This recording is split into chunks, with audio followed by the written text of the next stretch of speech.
Noodle noodle noodle noodle noodle noodle noodle oodle noodle noodle. Troll down to Oodle Noodle tonight because dine-in is open. Sometimes you think about what you're going to do in the day.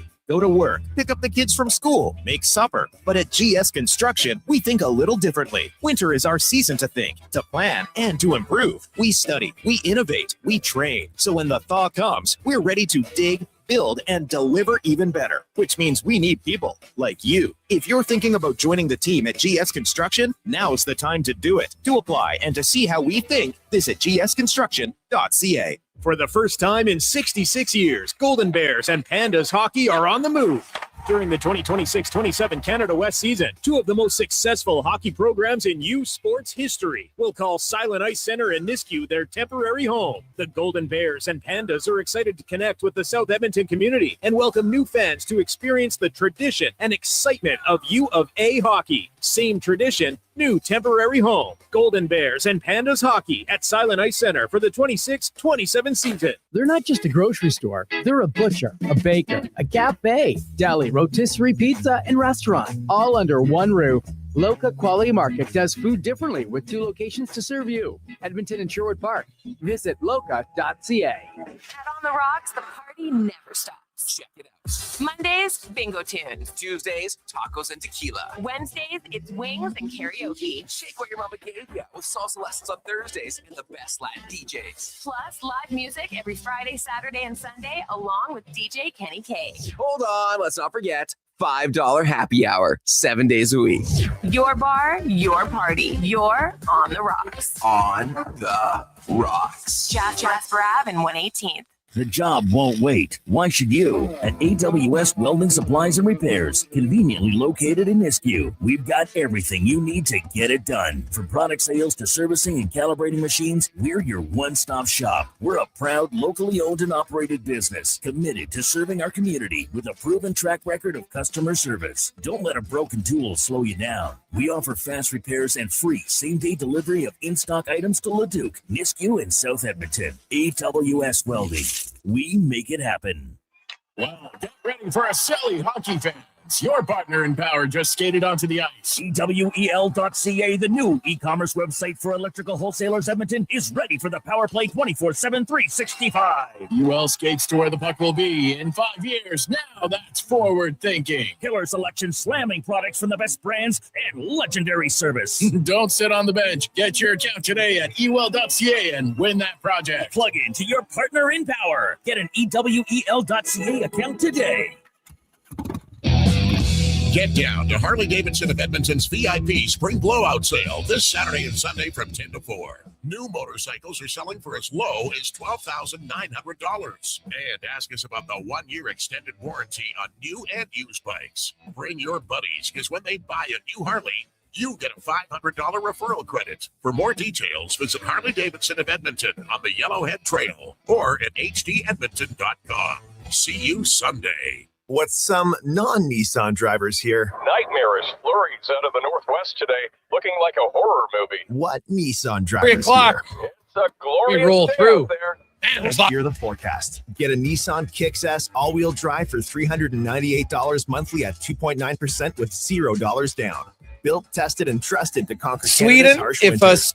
Visit your local Nissan dealer today or Nissan.ca for details. 60 months. conditions Or apply. welcome Visit back. your Local Edmonton The area semi- Nissan dealer for more information. Diablo Boots sells only Canadian-made work and biker boots made by Canada West. No American or boots made in China, so no tariffs. All of Diablo's boots have replaceable soles and heels for longer life. Sizes 6 to 14 EEE. Buy quality, buy Canadian. And support Canada West and Diablo, the 2 best names in the boot business. So save on boots by Save On Foods. That's Diablo Boots, 3340 Gateway Boulevard on the east side of Save On Foods. Buy Canadian. They're terrific.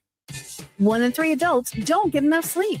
The Break is here to help with deals on your entire bedroom. Save up to 50% off clearance mattresses, 50% off beds when you buy any 3 matching pieces. Buy one, get one half price on ceiling memory foam pillows, and save $100 off any adjustable power base when you buy a mattress over $9.99. Plus, check out other incredible savings in every department.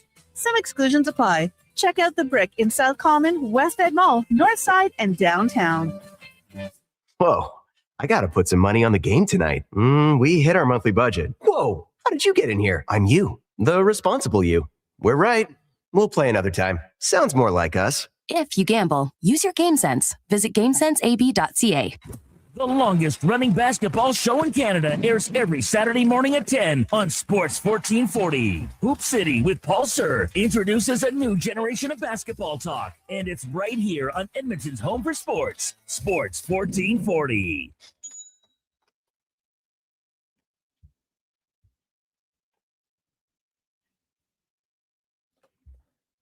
Portions of this hour brought to you by Leading Edge Physio, from weekend warriors to professional athletes, kids playing soccer to grandparents in the garden, rotator cuff tears and tendonitis to post-surgical knees and hips. We fix your body. Life shouldn't hurt. LeadingEdgePhysio.com.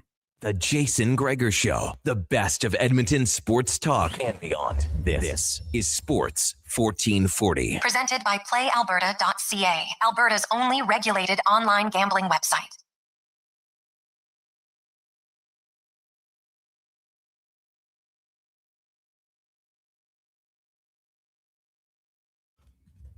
Welcome back. It is the Wednesday edition of the Jason Gregor Show on Sports 1440, sports1440.ca, YouTube, Facebook, X, and Instagram. Always brought to you by PlayAlberta.ca, casino, live dealer, lottery, instant sports, you name it. They got it all in one place. Also, while you're there, you can check out the Jason Gregor Show.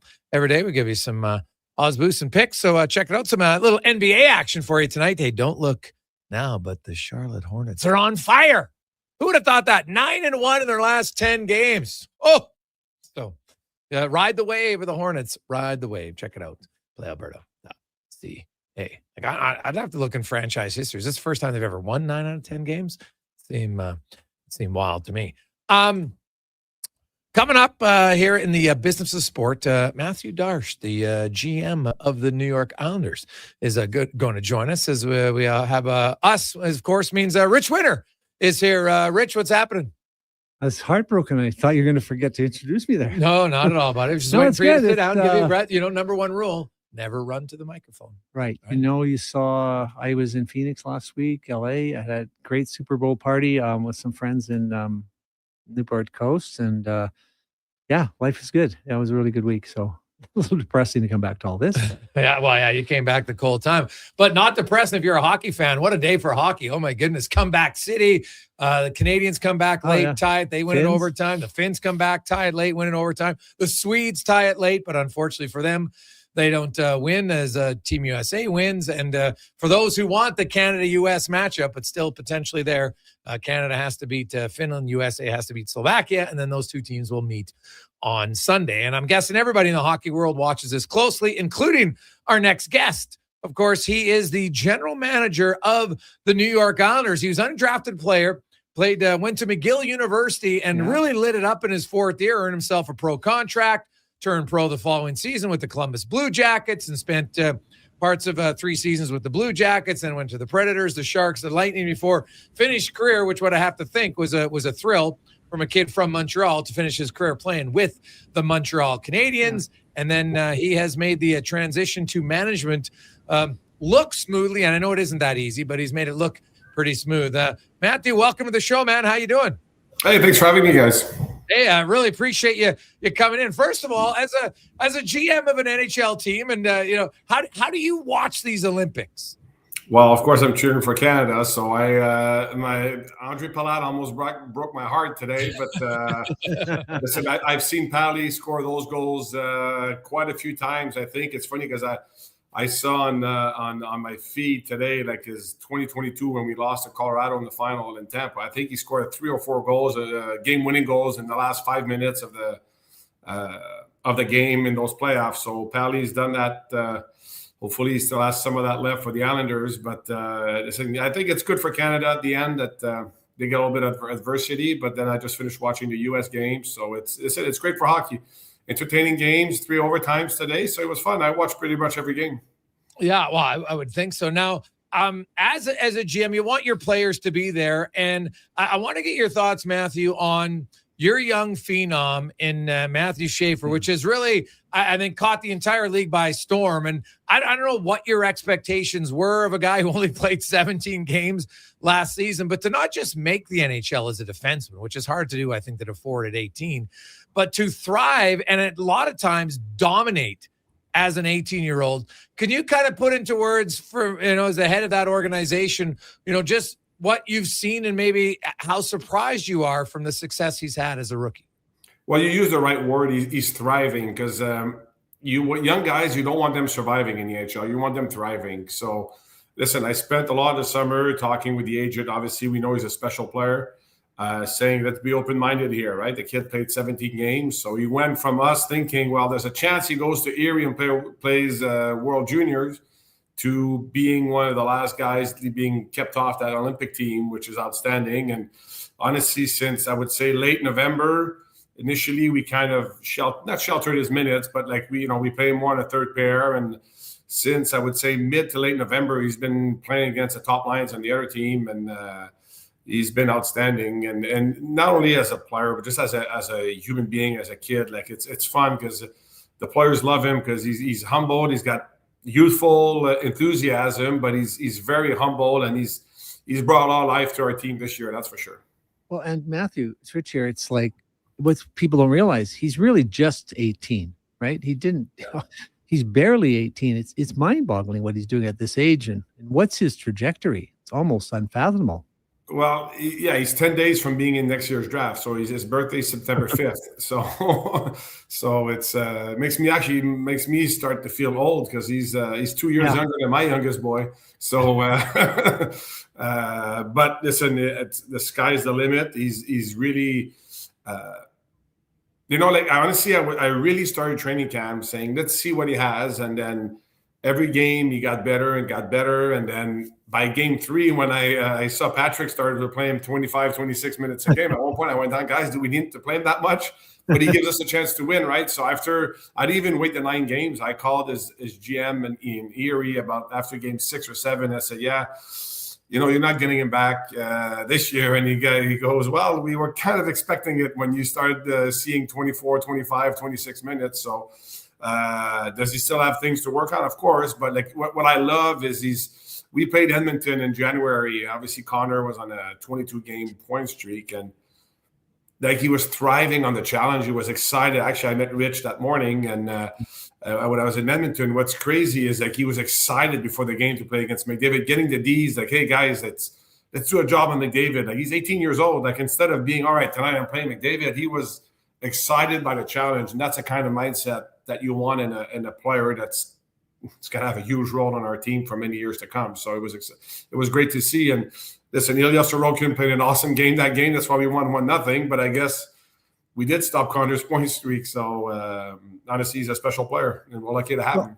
Matthew, you mentioned Patrick. Tell everybody a little bit about Patrick, because the Patrick Waugh and I know is dramatically different from the guy who was pounding the glass over and when he was coaching in Colorado, or all the fire we saw in him in the ice. He's really a wonderful guy. And just share with us what you know of Patrick Waugh, because I think the fans here in Edmonton would be surprised to know what you and I know.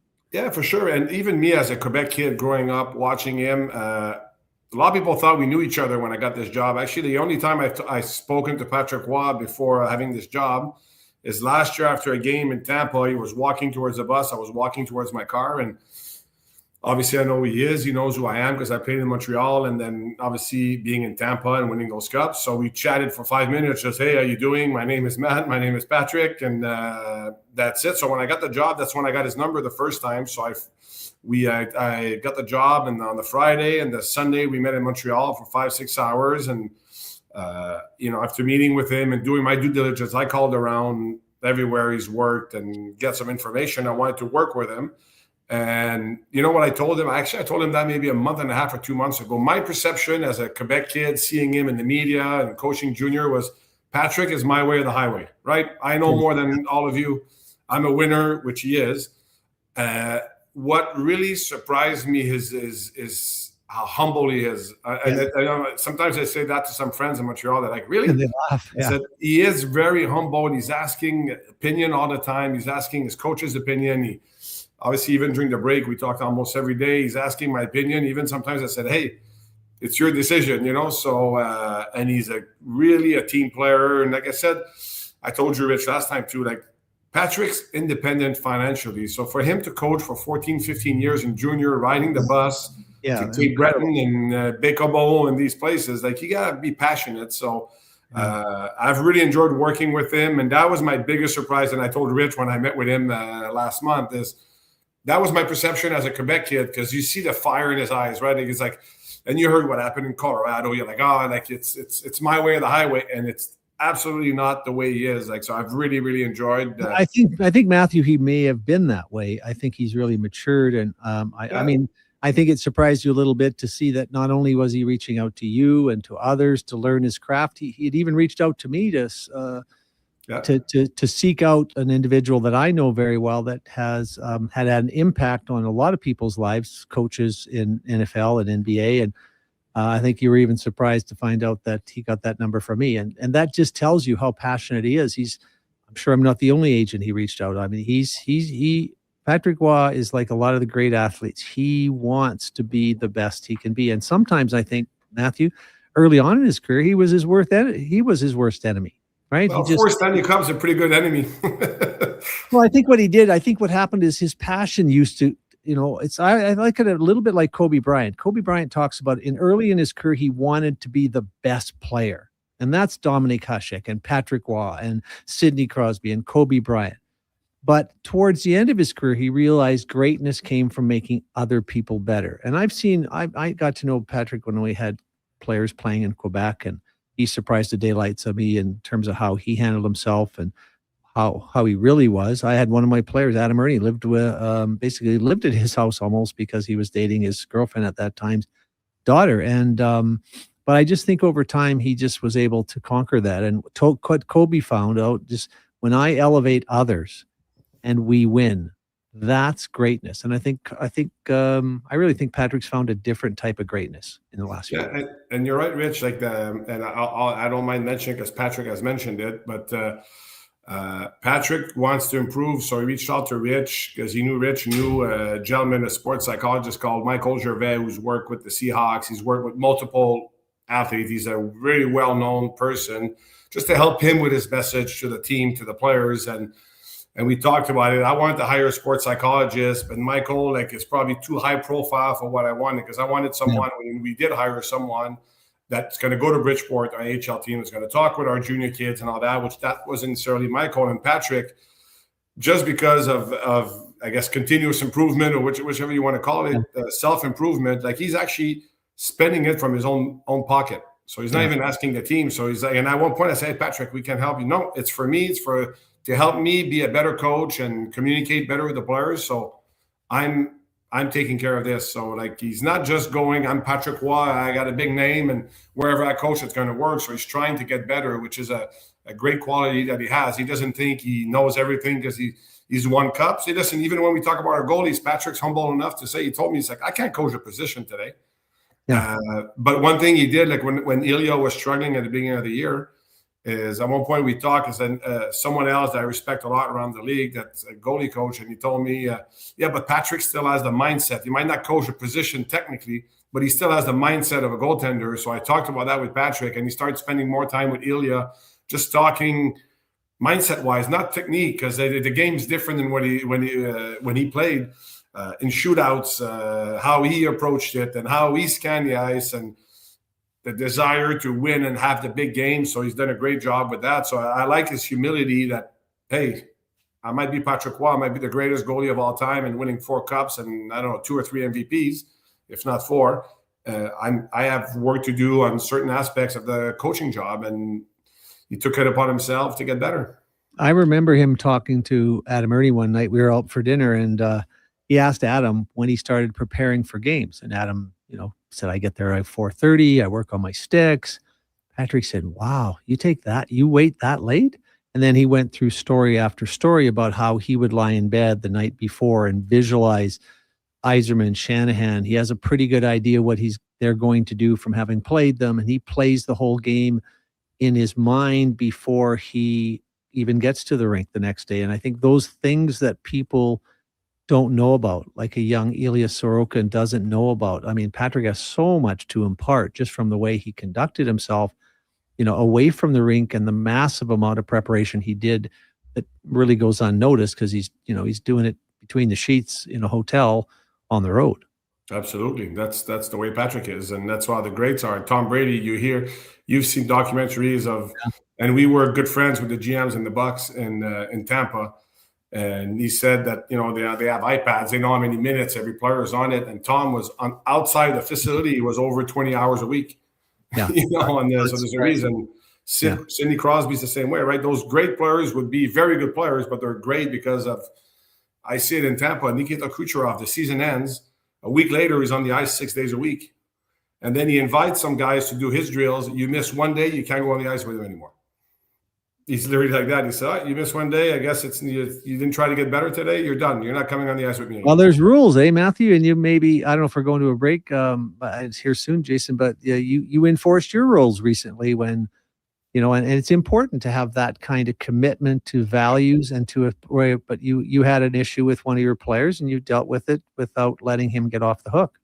Yeah, that's I've learned that. And listen, the culture we had in Tampa, it's different. I'm not trying to bring Tampa to New York, but there's a lot of things I've learned. And it's I use the line, hard on issues, soft on people. Like, be firm on what you believe and it doesn't mean that you're scratching a player and you have to yell at him and call him names. And you just have, we scratched one of our top players because he was late for a meeting. And the conversation I had was actually this tone.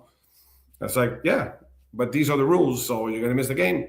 So that's why I said, I'm hard on issues. Like, we have some rules, we have some expectations. I'm not going to deviate from that, but I'm not going to be a jerk enforcing it. I'll still enforce it, but in a human way, by talking to the player. And to me, that's the best recipe to. Well, to if the rules don't apply to the best players, they don't really apply, right? Well, they do apply to the best players. That's what I mean. Well, I know that's what I'm saying. If they don't, like in your case, and when Alex Ovechkin was healthy, scratch, missing a game, missing a practice, Barry Trotz said that was the day we won the Stanley Cup. So, and everybody, there's so many teams where the rules apply, sort of, right? They don't apply. Rich, accountability can be there only when it's convenient. Yeah. Because if not, what's the point of it? So, listen, we've made some of those decisions in Tampa, and I just brought the same kind of there's some non-negotiables, right? Some guys will get away with a few more turnovers on the ice, like McDavid and Kucherov, and those guys are the top players will get away with a bit more turnovers. But there's some things that are non-negotiables, and being late is that's a pet peeve of mine too. And I've mentioned it at training camp in my first meeting, and it happened. And then we moved on. We actually lost that game, but you never want to. I'd rather lose a game than lose my culture.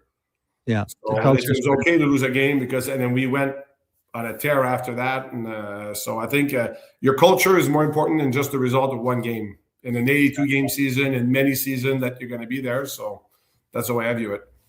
Matthew Darche joins us. He is the general manager of the New York Islanders. Matthew, in the business of sport, you kind of like to look at the whole journey a little bit. So I want to go back to, you were playing high school prep hockey in the U.S., and then you went to McGill University. You didn't play a major sport. You weren't drafted. I'm sure when you went to McGill, I don't know if your mindset was, hey, you know what, I want to play pro hockey, or was it more, I just want to get a university degree? Kind of take us through kind of where you were when you decided to go to McGill and what your hockey future was at that moment.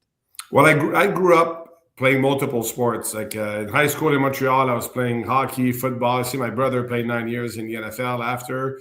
And then I went to prep school. My mom was a teacher too. So the school was as important, if not more important than the sport itself. So that's why I went down to prep school. I didn't know anything about prep school. French kid from Montreal. And there's an English school in Montreal that kept sending kids to New England prep. And they like multi-sport athletes. So actually the football coach, after a game, they started knowing the family through my brother before me. They came to us and said, hey, they knew I was a good hockey player. I was a good football player. And they said, I think Matt could be a good profile for prep school. So I actually ended up going to Choate in Connecticut. And I played on the football team, the hockey team, and the golf team. Oh, wow. I had, because it's 3 semesters, usually do a sport a semester. Yeah. And then I had a scholarship offer to UMass Lowell. The only team that gave me a scholarship, our team wasn't very good, but I had a pretty good year at Choate. And then the football coach from McGill said, if you come here, I talked to the hockey coach, which was Martin Raymond with Guy Boucher as his assistant.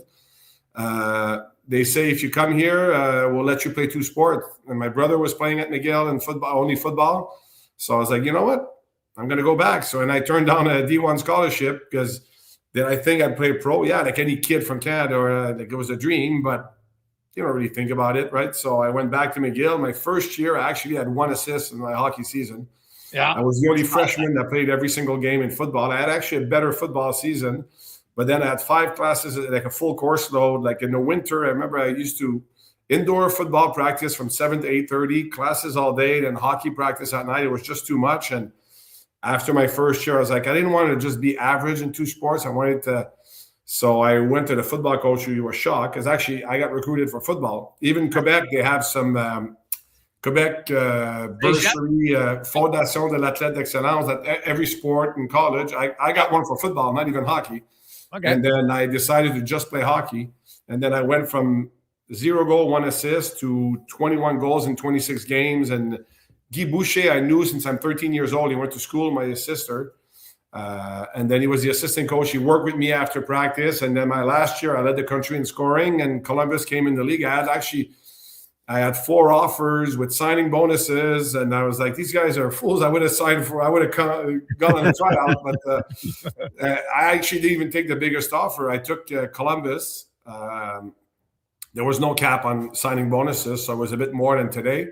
And then I started my career, and I played 9 games my first year after playing King in college, and played the 9 years. And now I retired. Actually worked in the business world for 6 years. I still did some RDS pre-game, post-game shows in Montreal. Yeah. When you got a face for TV, you got to use it, right? But and then Julian became GM in Tampa, and Julian signed me in Montreal. That's how my relationship started with Julian Brisebois. Okay. He was the assistant GM in Montreal. So the reason I signed in Montreal, actually, because I only been call-ups, and then I spent a full year in Tampa with Torts in 07, 08. And then the next year I signed with Buffalo. That's the only team that never called me up. So I was the whole year in the minors. So when they gave the job to Guy Boucher in the minors, he's like, hey, because he brought Martin Raymond and Daniel Lacroix with him. And he was telling Julian, I want a good vet. I know Matt, like, can you bring him? He'll be a good vet for us. We had PK Subban coming in and guys like that. So Julian signed me, and that's how, I was a good player in the AHL, obviously. And that's how our relationship started. But even then, after a few months, I ended up in Montreal. I finished 3 years in Montreal. And when Julian left for Tampa, actually, I'm the last contract he signed. It was my first one-way at 33 after my first year in Montreal. So he probably I'm giving this guy one way. I got to get out of here. So anyway, we stayed friendly. Like once a summer, we used to go to dinner with our wives, but we never talked about working together. But he knew I'd want to get back in hockey eventually. But I had opportunities. But I had a great job in Montreal with Delmar. My wife was working. Did a bit of TV. My kids were in high school, but then when Julian became GM, he called me and he goes, listen, they were playing in Montreal. We talk once a month about what's going on in hockey. He likes to pick people's brain. Julian's like that. Like he calls people just to, he likes the way I was thinking. And then he said, why don't you come meet me for breakfast at the Ritz? So I kind of knew he wanted to talk about something like that. And he said, listen, I just became GM. I need someone to replace me. But I need someone with me in Tampa. So obviously the hesitation was I was taking a salary cut to go there. But then my wife at one point, and who's outstanding because she followed me, my wife has a master's. She has better grades than me at McGill. That's where we met. And she put her career on hold for me. And she had a job, but she's like, hey, you always said you wanted to be a GM. This is your chance. If you don't take this one, I'm just letting you know, I'm okay to go. The kids will be fine. They were 14 and 16. And I still hesitated, but she goes, if you don't take this one, I don't want to hear it anymore because this is your last chance, but it's the best chance you can have, really. Yeah. I came in right away first few years I didn't have the title of assistant GM, but I got it after a couple of years, and my job didn't change. It's just a title. So I came in fairly high in the hierarchy, I guess. Yeah. And Julian trusted me. I was kind of his guy too. And we went on to win 2 cups and the final in the first 3 years. I'm like, this job's easy. I'm like, come on. So that's a bit the background. And that's how my connection with Julian started. And again, he was a great mentor to me. He even through a few interviews I've done over the years, even this one with the Islanders, I did an interview, went to World Championship. They flew me back. Julian was at the World Championship. But every night before going to bed, he'd call me, all right, anything you want to talk about? And can I bounce things off of me? As I was going through the interview process, which he was outstanding. So obviously he's a good friend and a mentor. I still probably talk to him every week and we text, I would say pretty much every day. So that's how my path was to where I am now. Well, that's an amazing journey. I love it. Now, what position were you as a football player? I was a linebacker and a long snapper. My brother played, my brother out of McGill got drafted by the Argos. Yeah. He was halfway done his med school because obviously he came in college. You can play 5 years. So he did 3 years his undergrad because in Quebec, because of CJEP, it's 3 years. Then he did 2 years of med school. He got a leave of absence to play with the Argos, broke his leg in the playoffs. He was drafted in the 3rd round. He's like, I'm going to go finish my med school. And then Seattle called him for a workout as a long snapper because he was linebacker and long snapper in the CFL. And then he won the job. So he got a 1-year contract, a 2-year contract, a 4-year contract. Then he signed with Kansas City for 4 years, got released after 2 because he tore his ACL. The NFL is tough in that aspect. And then he went back to med school, and he's been the Chiefs doctor for the last 8 years. So he's got 1 more ring than I do. He's got 3 rings, and I only got 2. So I got to catch up to him.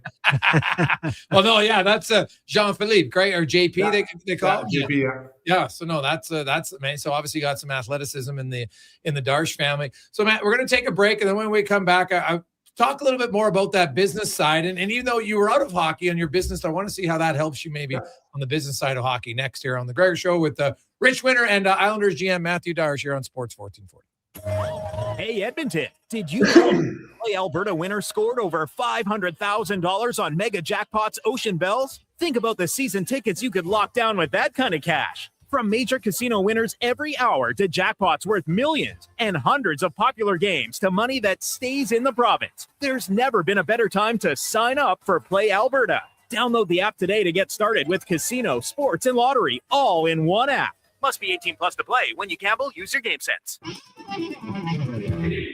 And now Action Electrical's testing team is on defense duty. They're the guardians of safety and compliance, a critical part of any lineup.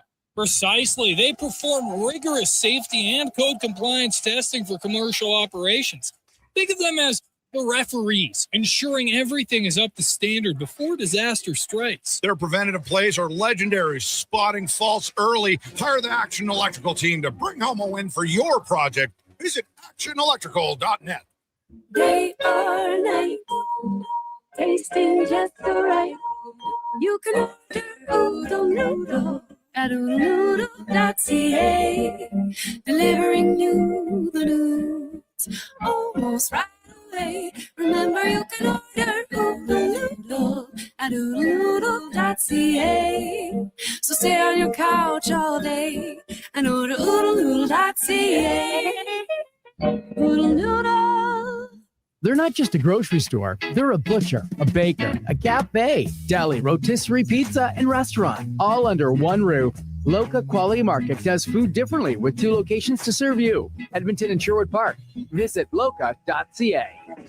A pizza from Papa John's is already pretty great. But you know what's even better? 2 pizzas from Papa John's. For a limited time, get a medium 1-topping pizza for only $6 when you order any large specialty pizza at regular menu price. Whether you're feeding your family, your team, or yourself, get your next meal from your locally owned and operated Papa John's with a $6 1-top medium when you order any large specialty at regular menu price. Better ingredients, better pizza, Papa John's. Your furnace is dead. It's time to replace it before winter crushes you. Legacy Heating and Cooling is practically there already. Yeah, we're working in your basement. Doing a replacement. The work is so earnestly building your legacy. With no payments and no interest for 1 year, you gotta call Legacy. Replacing your dying furnace before it's too late, that's how you build your legacy. Legacy Heating and Cooling.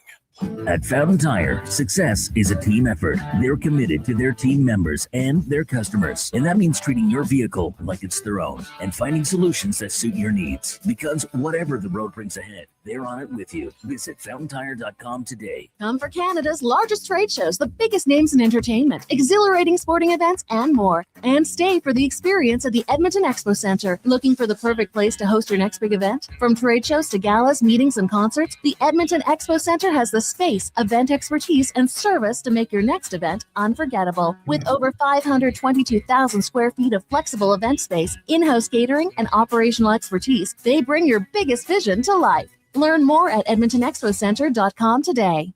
Wow, get ready for a silly hockey fans. Your partner in power just skated onto the ice. EWEL.ca, the new e-commerce website for electrical wholesalers Edmonton, is ready for the power play 24/7, 365. UL skates to where the puck will be in 5 years. Now that's forward thinking. Killer selection, slamming products from the best brands, and legendary service. Don't sit on the bench. Get your account today at EWEL.ca and win that project. Plug into your partner in power. Get an EWEL.ca account today. Exciting news from St. Albert Dodge. The all-new 2026 Jeep Gladiator Sport packages have arrived. They have a great selection and a bunch of colors to choose from. And if you've checked out the Sport, you know it comes in some fun colors. Rugged capability, practical off-road features, and you can get behind the wheel for as low as $49,900. That's right. Put yourself in a brand new Jeep Gladiator Sport for less than $50,000. What more can you ask for? Time to head up the trail and see how easy it is to do business at St. Albert Dodge.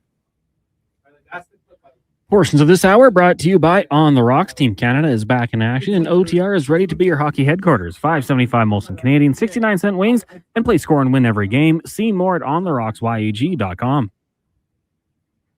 This is Sports 40, where Edmonton talks sports. On YouTube, Facebook, and X. Here's Jason Gregor. Brought to you by PlayAlberta.ca.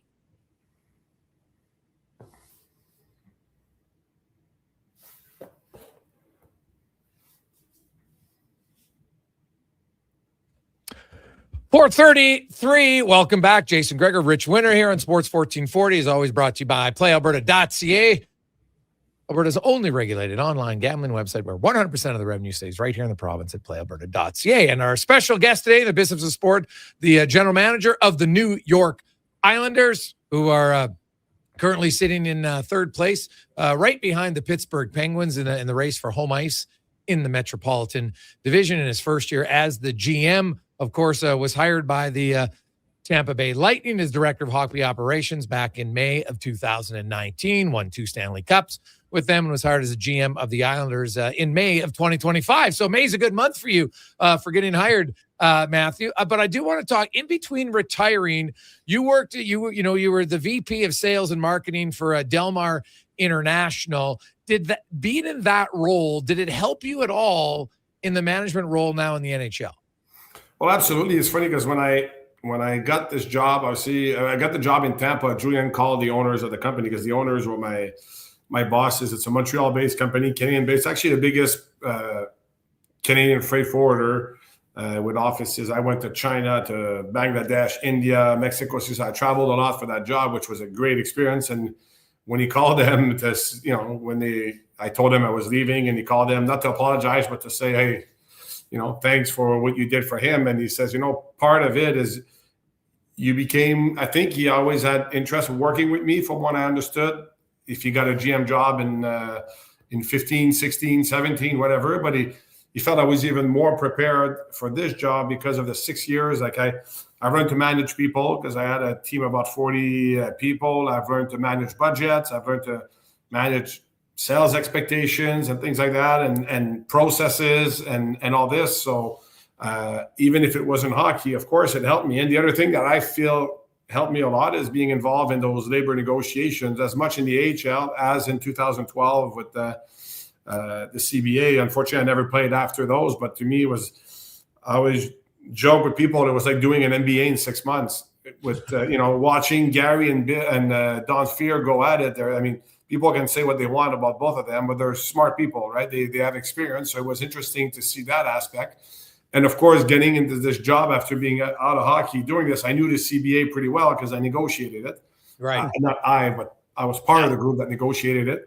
So, but definitely Del Mar was a great stepping stone. And, one of the reasons I stayed on RDS too is to stay connected in hockey a little bit, because it forces you to watch games. Back then, RDS had the media rights. So we would do all the playoff games. I would do pregame and intermission for games that were not the Montreal Canadiens. The Montreal Canadiens, I would do some pregame and postgame. So it kept me relevant with what the players around the league. And then when I jumped in with Julian, and it was somewhat seamless. Obviously, he taught me a lot.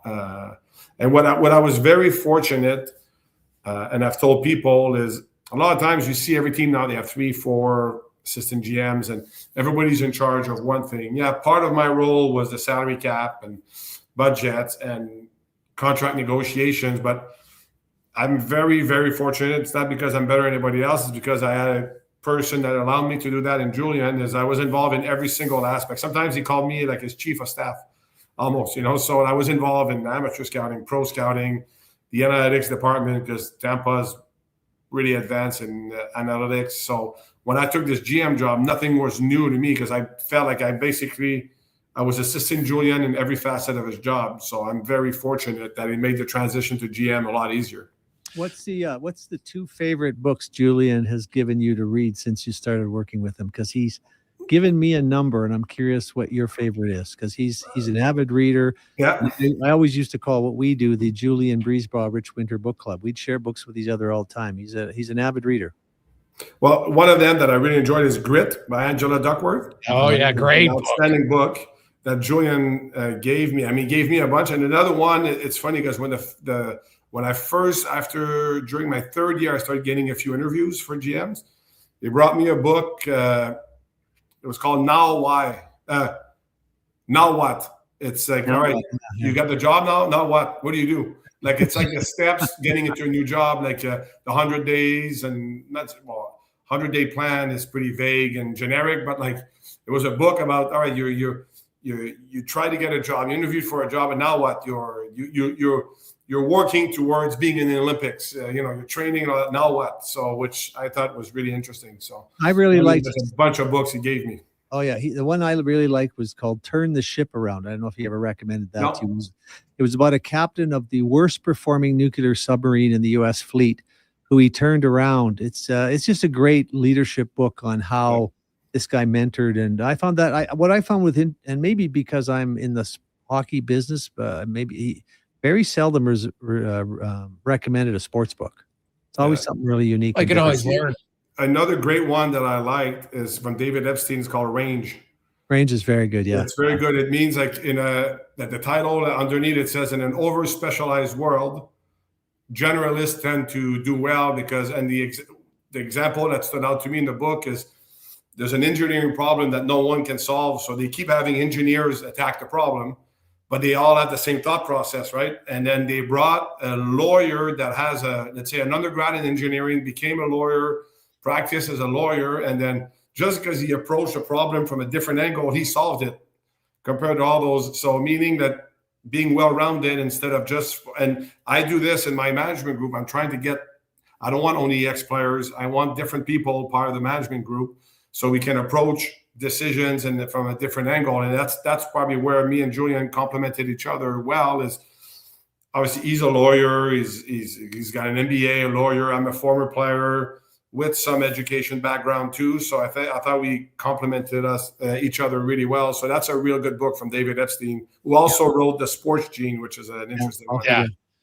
Matthew Darche joins us, GM of the Islanders. Matthew, you mentioned when you're in Tampa Bay, you got interviews for a few other GM jobs. And I've talked to guys before who say, like, going through that process, that can, even if you don't get the job, there's lots you can gain from it. I know one of the teams you interviewed with was Chicago.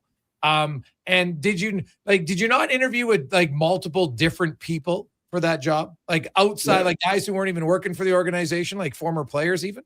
Yeah, at the end, like whatever, they start with a bigger group. I mean, Chicago is the one that were posting who they were interviewing. Yes.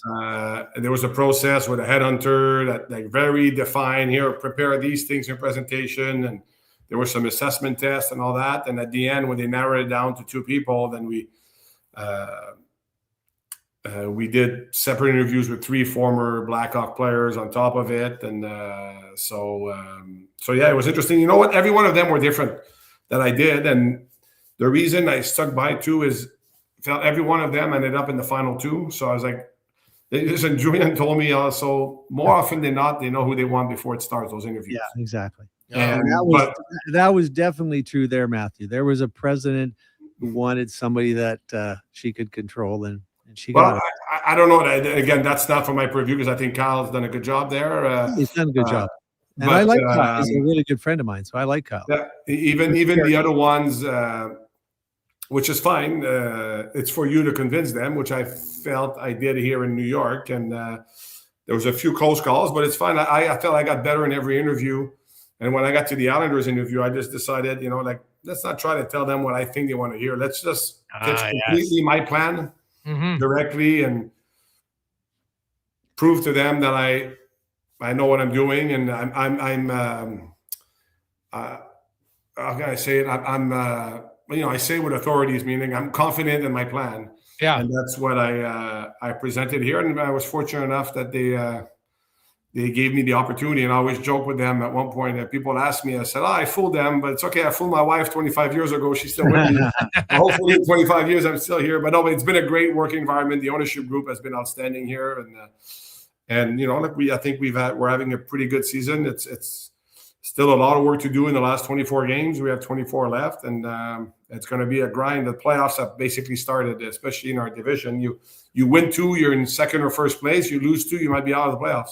Yeah. Now you mentioned that, telling them what they want to hear compared to my plan. And I think that, that's anywhere in the world. A lot of times, oh geez, I want to present well, but I also want to say, what they want to hear. So now that you know that it works better when you just, hey, I'm going to give you my plan. I'm confident in my plan. When you were going through the hiring process for yourself now, Matthew, as the GM, to find people below you, do you tell them that outright? Don't tell me what you think I want to hear. Tell me what you're confident in. How does that work now that you're the one who's doing the hiring? Well, the best line, and I'm going to get back, and you're going to think I talk about Julian all the time, but first year, I told Julian at one point, I said, you know what, Julian, my job's to give you my opinion when you ask for it. And he goes, no, your job's to give it to me when I don't ask for it. And that's what I want. Like when we did 2 trades before, like a week before the break there, with Palat and Carson Soucy, and the Palat trade, obviously, there's the cap hit. I'm giving a player back that, it helps reduce the cap hit. I'm getting picks, and at the end, I was all right, this is the deal. And I have a chat that I call the cabinet, and I go, all right, talk me. This is what I think I'm going to do. Talk me out of it. Yeah. Try to. I want a devil's advocate. I want you to. And sometimes Julian, when he told me that, I would really agree with him, but I would just go in with well, what if this and this? So just to bring a different angle, and sometimes by just talking it out, you think about different things. So I can't stand yes people. Like I don't want yes people with me. Yeah. I want people that will challenge me, and I hope people become GMs, and I hope I want them to. Every time I make a decision, at the end of the day, your job is you're getting opinion from your staff that you trust. Patrick's part of that too, because obviously he's coaching a team, and then I got Ryan Bonus and Steve Pellegrini. I hired Matt Martin too, that just retired. So that's a perspective of a guy that just retired, that was in the dressing room too. So I'm asking all their. At the end of the day, I'll make the decision. So whether it works or not, that's my responsibility. But I want everybody's opinion. And like I said, I told them, tell me why I shouldn't do this. And some of them had some argument, well, maybe we should get this instead, get this, and then we debate it. At the end of the day, I have to make the decision. Someone needs the hammer, right? Because if not, you can paralysis by analysis, right? You can just go in circles because there's always a risk to every transaction. So you can always find, well, what if this doesn't work out? Yeah, but if you never make a mistake as a GM, then maybe you're not trying hard enough, And that makes sense. And so that leads me to Matthew. Now, you've obviously been involved in trade deadlines before with Tampa Bay, but now you're the GM, and your team is in a position here where you're right in it, as you mentioned, but it's close. But you're in a really good position from your previous experience, and you've seen teams when Tampa was right in the. There's a difference of we're a legit cup contender. That's what we're going for, compared to we're building up there. But when you're building up there, Matthew Schaefer's been a surprise. I don't think anybody thought he would be a 25-minute night and like dominant defenseman. So you look and say, hey, we got one of the best goalies in the league. We got a better team. How often do you kind of change your mindset leading in to a trade deadline as it's led up to it, like compared to maybe in November? Now you're like, hey, I might owe it to my team to have to make a significant move. How do you balance that? In a way, like when the season started, people ask me, what's your plan? Honestly, I want to evaluate at the start because we changed a bit the way to work and the culture, because not that before it wasn't good or not the way I wanted it. And one of the places I interviewed asked me, are we hiring Julian Brisebois 2.0? I said, no, yeah, a lot of things I've learned from him. But if I try to be Julian, I'll be a phony. And if he tries to be me, he'll be a phony. We have different personalities. So I want to see how the guys react. And we have, Pelech and Pulak have had their best years in a few years. And the Bohorvats at the Olympics. And Ilya's been great. And then we have Schaefer. We have Emil Heinemann that's been great. I mean, a lot of players have been playing well. So we put ourselves in this position. And one of the reasons whether I do something between now and the deadline, obviously I'm on the phone every day. But even if I don't, actually, I already made 2 moves. There were subtle moves that didn't cost me really many assets, but improving the team. I just felt like it's on the players put themselves in the position. It's not about me. It's not about the coaches. When you win, I don't care what people say. It's the players.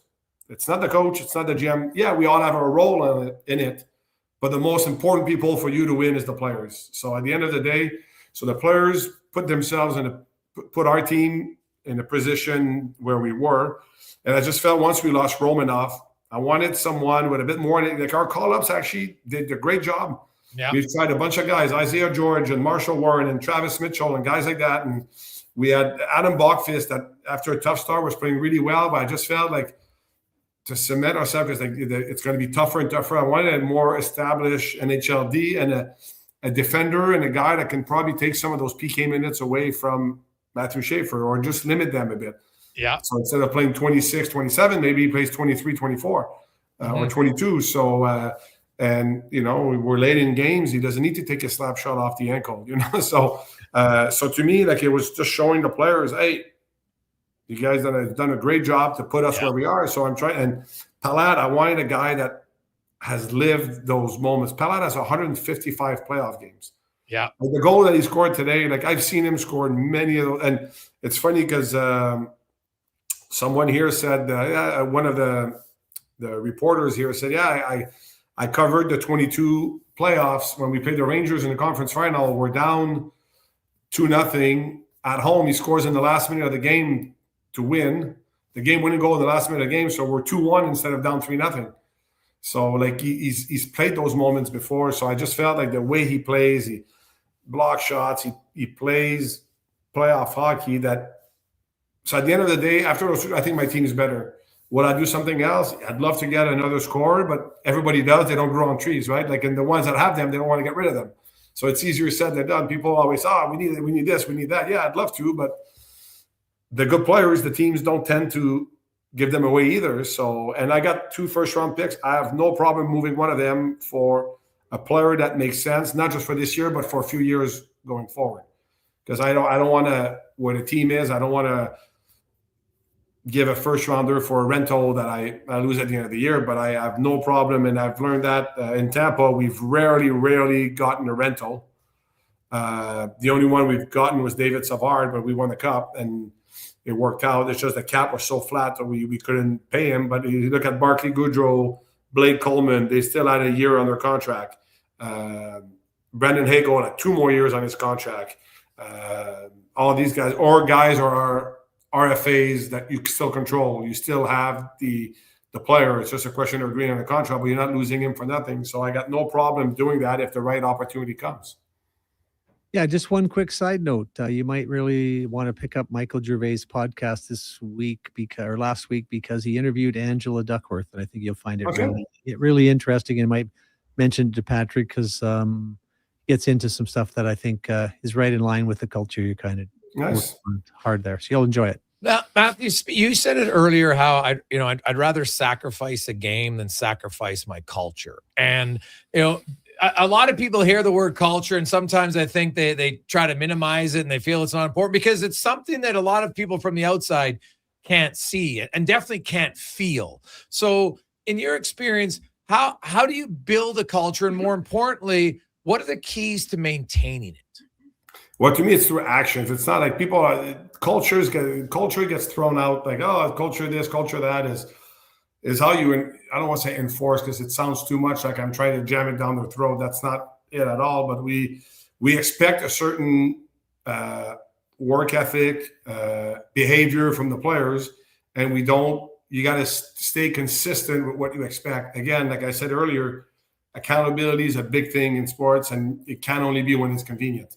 When, it's a fourth-line guy that's late. Oh, we'll scratch him. But it's first-line player. Well, so I think it's just being consistent in the way you act and having the right message. And I think, and Ritch can attest to that, being an agent, is I'm always honest with the players. Like I'll have the conversation on this tone, but I've told guys, listen, when I started in 2000, you'd see the GM, you'd be like, oh, almost like everybody puckers up and there was more the mentality. Not every GM was like that, but there was more the old school mentality, that fear, managing through fear. I like to manage through care. That's my way of doing. That's my personalities, and it doesn't match other people's personality. And the way they're doing it doesn't match my personality. But I believe in managing with care. But that's why I said earlier, hard on issues, soft on people. I don't mind having the hard conversations, and that's the toughest thing sometimes in sports or in business is, sometimes like, the person might be upset about what you're telling them, but if you tell them in a constructive way, it's not always easy. Or when you tell a player he's not playing for various reasons, if you shy away from hard conversations, then people won't trust you. They won't believe in, like they say, well, I don't know what he means. So the players will always know what I expect of them, and if I feel there's an issue, I will meet with them and talk. But again, it's on this tone. They would come in my office, we sit and we chat, and all right, that's what I expect. We move on, and we've had a couple, like every team every year, you have a couple of issues that you have to talk with a player about. And once I tell them it's done, just act the way we expect you to act. And if you do that, like to me, it's done. I don't hold a grudge. You have to be able to have those hard conversations and make the hard decisions. And all those years in Tampa, we've had to let go guys like Palat, like Killorn, like McDonough. Steven Stamkos was a huge one. Ironically, I went on a 4-day trip with my wife Monday to Thursday last week, and the first guy I see in a restaurant is Noah Dobson, who I just traded last summer. But we had a nice conversation. It's business, right? Like it's and actually I enjoyed chatting with him. He was in a great mood, and I think that trade, both teams got what they wanted. People always look for a winner in a trade. It's okay to have a win-win trade. Yes, totally. So that's my way of managing it away. And the culture is to be consistent in what you believe, and not just when it's convenient. And I want this, but today might be a tough conversation. No, you got to have it. Well, I think caring about people. We've talked about love, you and I, and when we got together. It's like sometimes really caring about people is actually having the hard conversation, right? It's like I forget who said this. The guru from Lloyd Minister, but I can't think of his name. But he said, "Hard conversations now, easy life later." Yeah, that's actually true. I'm not that with my kids too. I've always been, when I raise my kids, I'm honest with them. It's, if you screw up, you screw up, right? I still love you. But you're not getting the car again for a couple of months. But it's funny you say that, because one of the guys was like that. Actually, I read, and I'll send it to you after, Rich. I sent it to one of our owners. Pete Carroll has been known for that, right? And there was a great article in The Athletic, because The Athletic, they have a subsection, it's called culture sometimes. Yes. So I read articles in there. It was really interesting. And luckily through, and I think I've told you, Rich, when we went to Vegas this year, the new GM of the Raiders, a friend of mine that was with the Buccaneers, he was the assistant GM with the Buccaneers. So we both became GM the same year. So we that was in November. We were in Vegas and we got in 2 days early. So one day in the afternoon after practice, me and Patrick went to their facility, spent time with the GM. Patrick spent time with Pete Carroll for like 40 minutes almost, just talking about it. And Pete's like that, right? Pete's full of energy. Crazy. Yeah. I'll send you the article after, Rich. It's really great, interesting. And that's what I believe in. So. Well, Matthew, thanks so much for taking some time with us today. We learned a lot. Loved your story. I didn't know you were a dual sport athlete at McGill, which is fantastic. I think it's something that specializing at a young age isn't great for athletes. No. And obviously it's been a great choice for you, that choice to go to McGill, and then led to obviously a pro career, and then obviously now in management. So continued success. Enjoy the Olympics, and hopefully Canada and your Bo Horvat are celebrating a gold medal on Sunday. I'd love to. I hope I greet him with a big hug and as a gold medal winner. Awesome. Thanks so much, Matthew. Best of luck. Okay. Thank you. Thanks for having me. All right. There you go. That's Matthew Darche, the GM of the New York. Man, I've only actually spoke to Matthew once before. Yeah, it was very limited. It was in a scrum, but my goodness, you can see why he is a leader of an organization. Yeah. Just how he speaks, how he's very honest, knows who he is, right? Confident, without being cocky, and has had a lot of life experience. Well, it's been really interesting for me to watch him go from lieutenant to general, because he's very much understands his role. Like he would say, well, Rich, when I become a GM, maybe we could talk about that. But Julian this and Julian that, is very respectful. And it's really been interesting for me. A lot like this particular podcast was spending time with him a month or so ago when they were here. We spent a couple hours together just shooting the breeze and talking. And, there's a lot more to Matthew Darche than you figured out in that scrum. And I even learned over the 2 or 3 years I dealt with him. He's a really bright guy who's a really, really compassionate guy, loves his players, loves the people around him, and treats everybody respect, returns phone call. He's going to be successful. Yeah. And you know what? Those two moves, Palat, and getting some veteran guys around your young players, because they don't have a ton of experience in that core. Right. And those, I don't think anybody thinks the Islanders are a team that's going to go to the Cup, but they might win a round.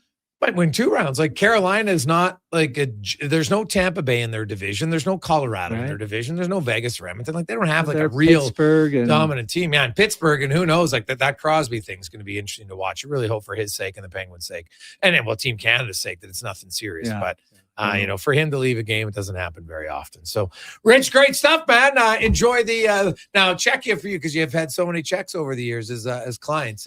Are you watching that, or is it still pretty easy to be like, no, yeah, let's go well, there Canada? was a time when I was one of the few people. I remember going to the World Juniors in Red Deer, and I had 21 of the 23 players on the team. I wasn't cheering for Canada, but I was wondering what they were thinking when I took all 21 of them out for dinner. Like, maybe Rich is too busy, but they never seemed to bother them. And of that group, I think 20 of them played more than 200 games in the NHL. They didn't win. I think they finished 4th or 5th, but that was a pretty good team to have the hook into that we did. So no, I've had a soft spot for Czechia, but over the last number of years, so many agents, so much going on there. My partner, who was tremendous recruiter, he died about 10 years ago, and we just didn't, Miro was the gold, Miro was the guy. So we just didn't want to deal with a lot of issues, a lot of under the table money stuff going on there, and just was. Although I've got a couple of really good new ones, so we'll see what happens the next few years.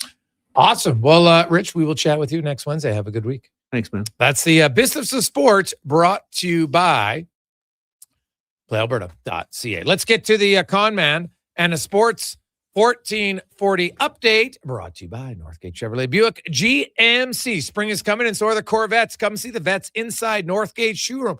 Trust me, you need to look at it right now. It's cold, it's winter. You just got to go in there and visualize. You got like Ritch Winter's hair blowing in the wind. You've got your vet on the Henday. Check it out, northgategm.com.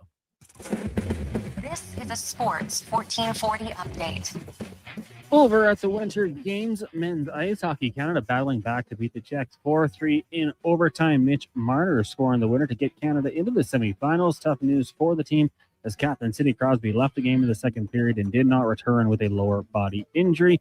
Other quarterfinal action had Finland beating the Swiss 3-2 in overtime, Slovakia beating up on Germany, and the States getting past Sweden 3-2 in OT. With that, Canada takes on the Finns in the semis. The States get the Slovaks. In speed skating, Canada's Steve Dubois picked up gold in the men's 500-meter short track. Canada also won bronze in the 3,000-meter speed skating relay. In curling, Rachel Homan's rink snuck past Italy 8-7, while the men beat Italy 8-3.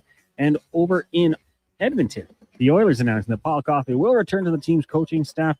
The team adding that he's expected to join the team Friday as they continue to prepare for the return to action following the Olympic break. Coming up in hour 4 of the Jason Gregor Show, we'll be joined by Mark Spector of Rogers Sportsnet, and hear Cam Tate's 2-minute warning. I'm Connor Halley. This has been a Sports 1440 update.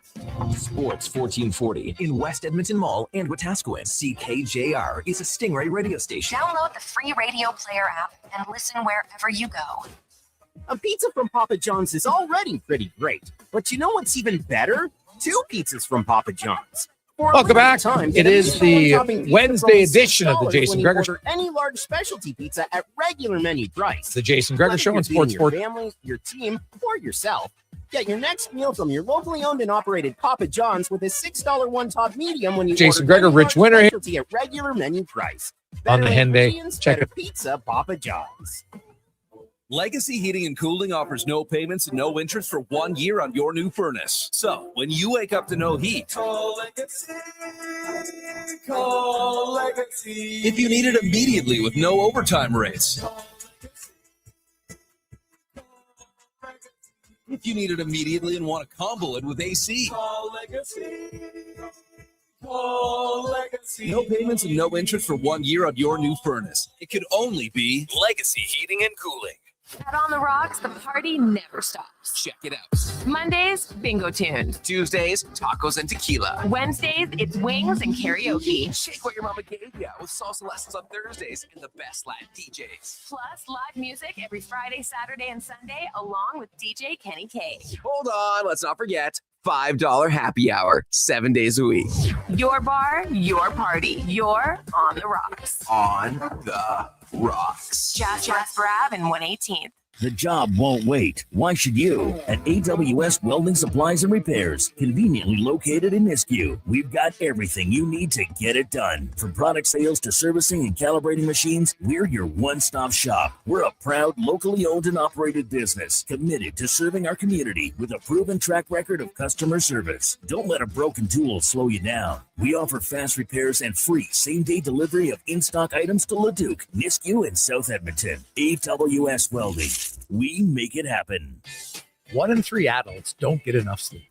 The Brick is here to help with deals on your entire bedroom. Save up to 50% off clearance mattresses, 50% off beds when you buy any 3 matching pieces. Buy one, get one half price on Sealy memory foam pillows, and save $100 off any adjustable power base when you buy a mattress over $9.99. Plus, check out other incredible savings in every department. Some exclusions apply. Check out The Brick at South Common, West Edmonton Mall, North Side, and downtown. Who's that working on the underground utilities over there? All-Star Construction, that's who. What about the street lighting? Yep, All-Star Construction. And the directional drilling, hydrovacking, neighborhood renewal, and telecommunication work? Yep. And yep. Since 2009, All-Star Construction has been doing all that and more, shaping and building Edmonton communities for land developers all around Edmonton. That's what All-Star Construction is all about. McValue meals are here. Get the McD's you love for $5 plus tax every day with your choice of a McDouble, junior chicken, or chicken snack wrap with small fries and small fountain drink. All for just $5 plus taxes. Canadian restaurants. Product availability varies. Prices exclude delivery. At Fountain Tire, success is a team effort. They're committed to their team members and their customers. And that means treating your vehicle like it's their own and finding solutions that suit your needs. Because whatever the road brings ahead, they're on it with you. Visit fountaintire.com today. Bringing every project to life requires the right team. By joining the Japa Machinery Group service or sales teams, you can be part of setting a new industry standard. Celebrating a legacy of excellence with Japa. Learn more at japamachinery.com.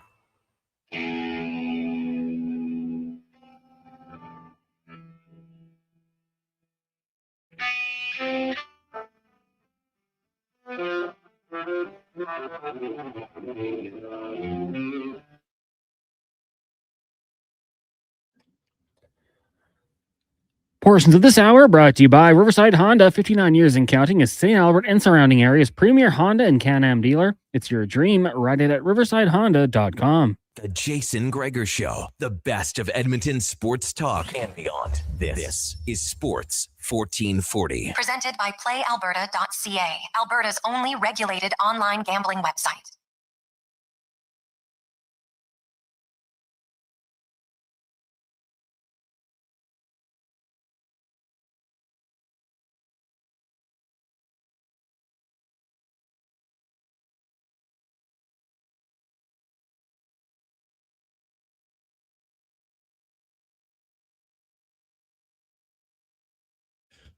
.507. Welcome back. Jason Gregor, Connor Halley, Sports 1440, sports1440.ca, as well as YouTube, Facebook, X, Instagram. Thanks for listening.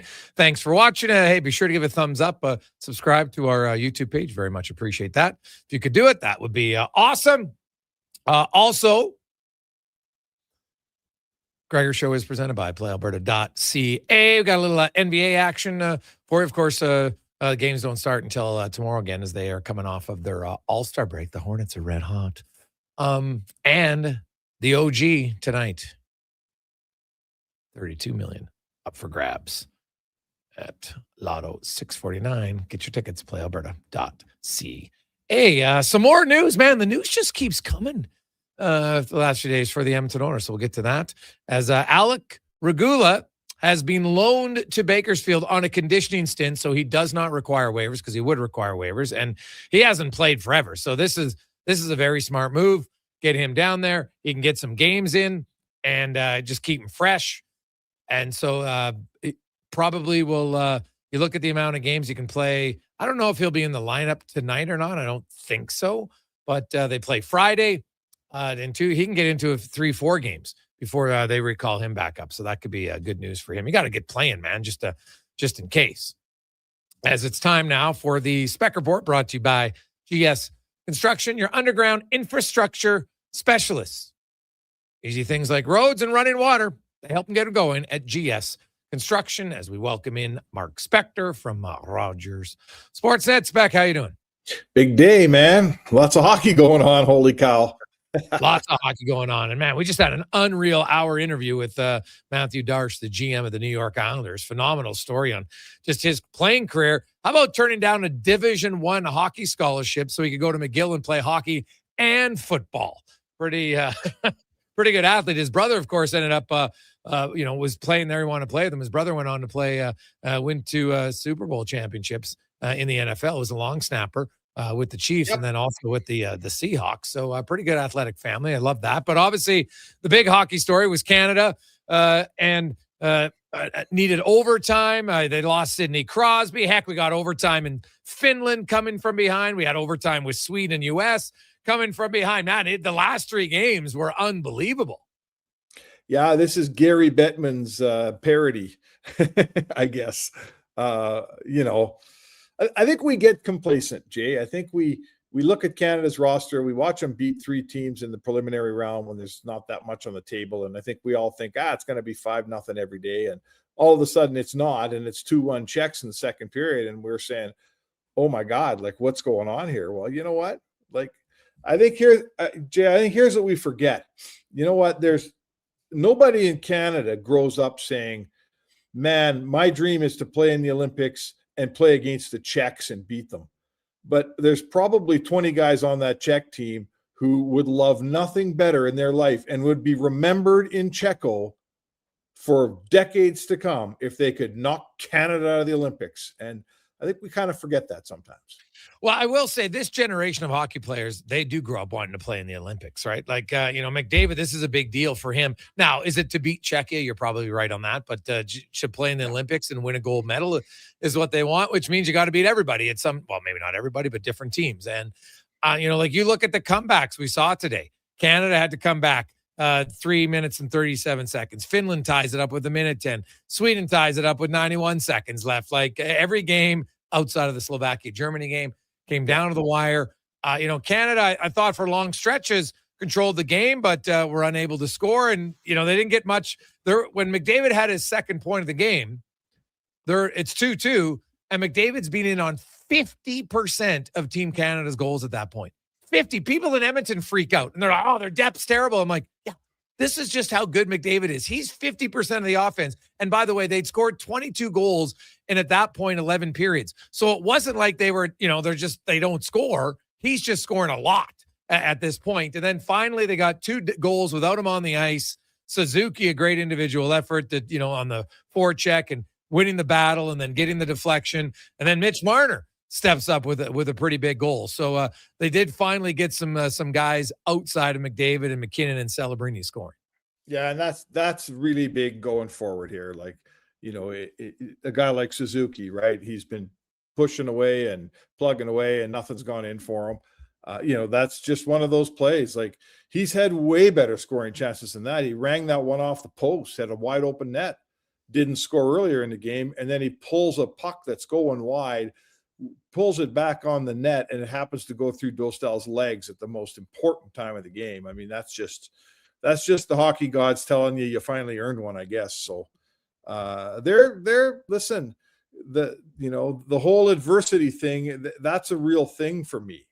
They hadn't faced any adversity yet. Now they have. They looked it in the eye and they survived it. They came through it, and it wasn't McDavid to the rescue to get them through it. It was everybody else who came up and stood up and got counted. So, and Binnington, you know what? Binnington made some huge saves late in the game and in overtime. So they're well positioned here. They've gone through a little bit of, what do they say? Pressure makes a diamond, right? They've gone through some of that heading into the semifinal. Yeah, well, no question, man. He is that you need some adversity. They hadn't really faced any, so that will give them some if you're a believer that you need it or not. But usually in a tournament like this, eventually there's going to be some close games, and so they came from behind first time the whole tournament. They had to do that, and so that'll give them confidence. The only concern really is going to be the health of Crosby and whether or not he's going to play on Friday. And when you watch that replay, you're got and then you watch him walking off. He's pretty ginger, and who knows, walking gingerly, I should say. Who knows? Maybe he'll be fine for Friday, but even if without him, you should be able to win without Crosby because you got a lot of other depth. But it's a big loss, and I'm guessing he would be around the team, just sitting in the room at intermission, talking to the guys, and that type of experience. You heard Marner and them talk about how Crosby was just in the second intermission, just telling the guys just all the positive things about them. Yeah, and how it was a rallying cry. This can't be Sid's last Olympic game, boys. We can't make this Sid's last Olympic game. And a lot of people think that stuff's not worth anything. I'm not one of those people. There's things that happen that a team rallies around. There's so many breaks, Jay. There's so many breaks. Look at Sweden. They come up a goal short today. Victor Hedman, their top defenseman, hurts himself in the pregame warm-up. Doesn't play. The Czech score could have been the game-winning goal with 6 guys on the ice. That's just a break. It's just a huge break in the game. And sometimes they fall your way and sometimes they don't. That, it would be a national crisis if Canada lost that game and we're all looking at that frame with 6 Czech players skating up ice, man. Oh, man. Like, could you imagine how noisy it would be in our country right now? Yeah. Oh, buddy, they'd be freaking out. Well, hey, you saw the Czechia coach. He was pretty fired up. Man, it's hard to win. We're playing against 6. And that just shows you each side has a bias. Don't ever kid yourself. Like, yes, I know Canadian fans like, yeah, they missed the Crosby one. I'm like, yeah, what about the elbow to Pasternak's face? Like, it's bloodied his mouth and there's no call. Like, that was an obvious one. And now the Taves on Netch, I was like, I don't know. Like, I saw that one and, I don't think it's a hook really. Like, I hate some of the, you put your stick there, you touch the guy's stick. It doesn't disrupt anything. I didn't think that was necessarily a call, but even if it was, it doesn't guarantee you'll score in the power play. That's the difference between scoring a goal with 6 guys on the ice. Yeah. You can't play with 6 guys on the ice. Like, that's clearly would have been blown down if they make the right call. Whereas you can call a penalty, but it doesn't guarantee you'll score a goal on the ensuing power play. No. There's no way you can tell me that, sure, we can pick the game film apart and find a couple iffy plays, but in the end, that some Czech coach telling me he got a raw deal today when they literally got an actual goal, right? An actual goal resulting from a call where the whistle should have blown when they were in their own zone before they had possession of the puck, right? So, no. That's just sour grapes. He's a sour guy. His team lost. Let him be sour. That's the way it is. What do you think about coffee today? Yeah, it's interesting. I'll be honest. there's a few things at play here. So he's not joining the team right away. So I'm wondering, like, was this decided 2 weeks ago? And then they still, like, he's not joining the team till Saturday. So Friday, I thought it was. Yeah, but they're not practicing Friday, right? Okay, like they set up He's to coming release. down Friday. Yeah. Okay. Yeah, On Saturday. They're on the ice on Saturdays, unless they've changed their practice schedule. But the one they sent out to us had him skating today and tomorrow and off Friday. So I look at it. So I know he's been around the team and he's had conversations with Knobloch, right? That I know for a fact because Chris and I actually talked about that about, I want to say 6 weeks ago. And I think there's a few things at play here, Spec, that if you would have talked to me on January 23rd, there's no chance of doing this. For 25 games at that point, they'd had the third best defensive game in the league. Their penalty kill was great. But in a span of 8 games, everything just crashed down to earth. They can't stop a goal. Their penalty kill is 35%. 35% in a 5-game span, like beyond brutal. And so I think they look at this and say, hey, we got to change something. So we're going to go to the guy that we didn't really replace. They don't have to pay him anything extra. I have no idea how that works, but and it's at least somebody you know. Now, do I think it's that this means everything's going to be singing Kumbaya?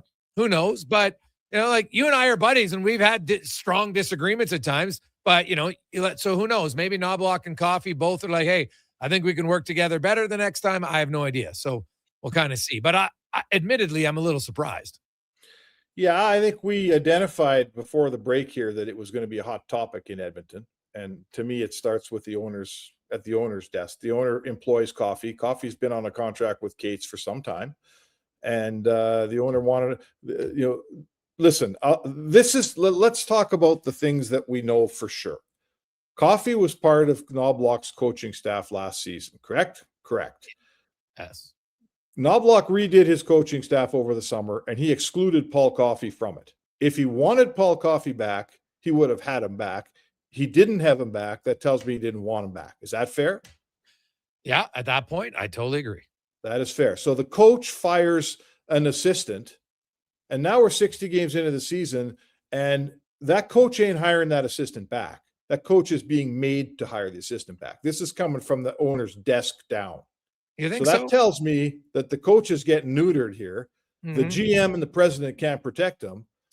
And the owner is now placing people behind the players' bench. We got an owner meddling in how the hockey team is run. And I'll take you out to Vancouver and let's talk about how well it works when the owner gets too involved in hockey ops. Well, I agree with all of that. If indeed it was from the owner, there's a part of me that wonders, does Chris Knobloch look and say, okay, you know what? Now I've had a few months to say, hey, maybe we made the wrong decision here. Because you are allowed in life to change your mind. Yeah. Right? Like, think about it. One of my buddies got married. They got divorced, Spec, and then 2 years later got remarried and then had 3 kids. So I'm just saying it's rare. It's extremely rare. And you know me, I'm not a big believer that, when you bring players back the second time, it's ever as good. Like the only way this is better than it was the first 2, because they made it to the Cup final 2 years, Spec, with Coffey. So the only way you look at this and say, oh, it's better, is if they make it to the Cup final again and maybe this time win. So it's hard to have even same success as what they've had. And here's the thing. I know a lot of people are like, oh, you know what? Oh, it's really going to help Bouchard. What are you talking about? Bouchard's had a really good year. Like, are people not paying attention? Evan Bouchard's not the problem. Now, maybe Coffey comes back and he can help Darnell Nurse, because Nurse is the one guy, and Jake Wallman. Those are the two, I think, who need to play better. Okay. I mean, all of that's true, but I'll tell you what, buddy, I've covered hockey here for a long time. Not only have I never seen, but I've never heard. Never seen it either. I've never heard of a coach who fires an assistant and then hires him back 60 games the next season. This isn't George Steinbrenner. I was just going to say Billy Martin. How many? They did it like 5 times, right? 5 times. This isn't that. Yes. So it is odd. There's no question. So what do you like? If the head coach, because here's the thing, because I agree with you. And when we talk about outside noise, and I think successful teams, there has to be a small level of uncomfortableness, right? Like when the Oilers even won, like Esa Tikkanen could annoy his own teammates, right? They loved him on the ice, but he'd piss them off of the ice. So, it wasn't everybody was chummy all the time. So you need a little bit of it, but it can't be to your example of Vancouver or go overboard. and that way. So there has to be a clear, if the players sense that the head coach and Paul Coffey are not on the same page, this ship is going down fast. So what if the players sense, and remember, the players always know whatever we're talking about inside a hockey team, the players know. Yeah. So what if the players sense that the coach just got neutered, that the coach he made his choices for his staff and someone above him changed his mind? How's that work with the players talking to the coach now? Yeah, well, it's fair, but here's the thing. What if the players recognize that, we need Coffey because he's better than Stewart? I'm not sure as much as the head coach here, Spec, as it is like Stewart's the one who got the clear demotion here. He's not running the bench anymore. He's running the penalty kill, but he's not running the bench. And so that's he's not running the defense. He's not sending the defenseman out over the boards the way he was. Paul Coffey will do that now. Yeah. And so I don't know, because Knobloch was never doing that anyway. Right. So, so they made the choice. I definitely think it's more Stewart here than it is anyone else. But at the same time, like Knobloch is definitely part of it. But Stewart's the one guy here that's probably not loving this situation. Stewart's going to sit down in that next PK meeting, and that you've put Mark Stewart in a really tough spot. Now, I guess it's professional sports. Maybe the answer should be do a better job. This is a team whose defensive game, whose defensemen have not had a great season as a group, right? This is a team that's, the PK's in a hole it can't find its way out of. Defensively, and I know that their defensive game, obviously that involves forwards every bit as much as defensemen, but their defensive game hasn't been anywhere close to good enough. What are they, 27th ranked or something in the league right now in goals against? So, one side of me says to Mark Stewart, you're not getting the job done. So, you get replaced. The other side of me is, if you're going to replace the guy, replace him, but don't send him back in that room with half his job left and tell him to show some authority among the players, because the players are looking at him now going, buddy, you're here for now. You're going to be here. How long till they replace the rest of your responsibilities? Yeah, no, that's a fair question. Lastly, now Savoy got sent down yesterday. That's all for cap reasons, because Spec, they're so close to the cap that now they're actually not in LTIR. So even though Henrique's on LTIR, the Oilers aren't in LTIR. So they're actually accruing cap space for a week. And the amount that they accrue in a week allows them to go, because right now they do have enough cap space. They could call a guy up who makes league minimum. But in the week, they will earn cap savings so they can recall Matt Savoy next week. So that's why they've done that, if anybody's wondering. But today they sent down Regula on a conditioning stint. So he counts on the roster. He's on a conditioning stint, but he's going to get some playing time because the guy's barely played, right? And who knows, because he's got to play in case you get a defenseman injured. So this will allow him to get into some games here over the next 10 days, and then he'll come back up and we'll see where they go. But do you think Josh Szymanski, do you think they would consider a Janmark or a Mangiapane to the minors? Because Szymanski, keep in mind, Spec, now that when Szymanski gets called up, because they won't be an LTIR, then he's only back to being a 920 and 975K. So you could send down one of those other guys and bring him up, and it works.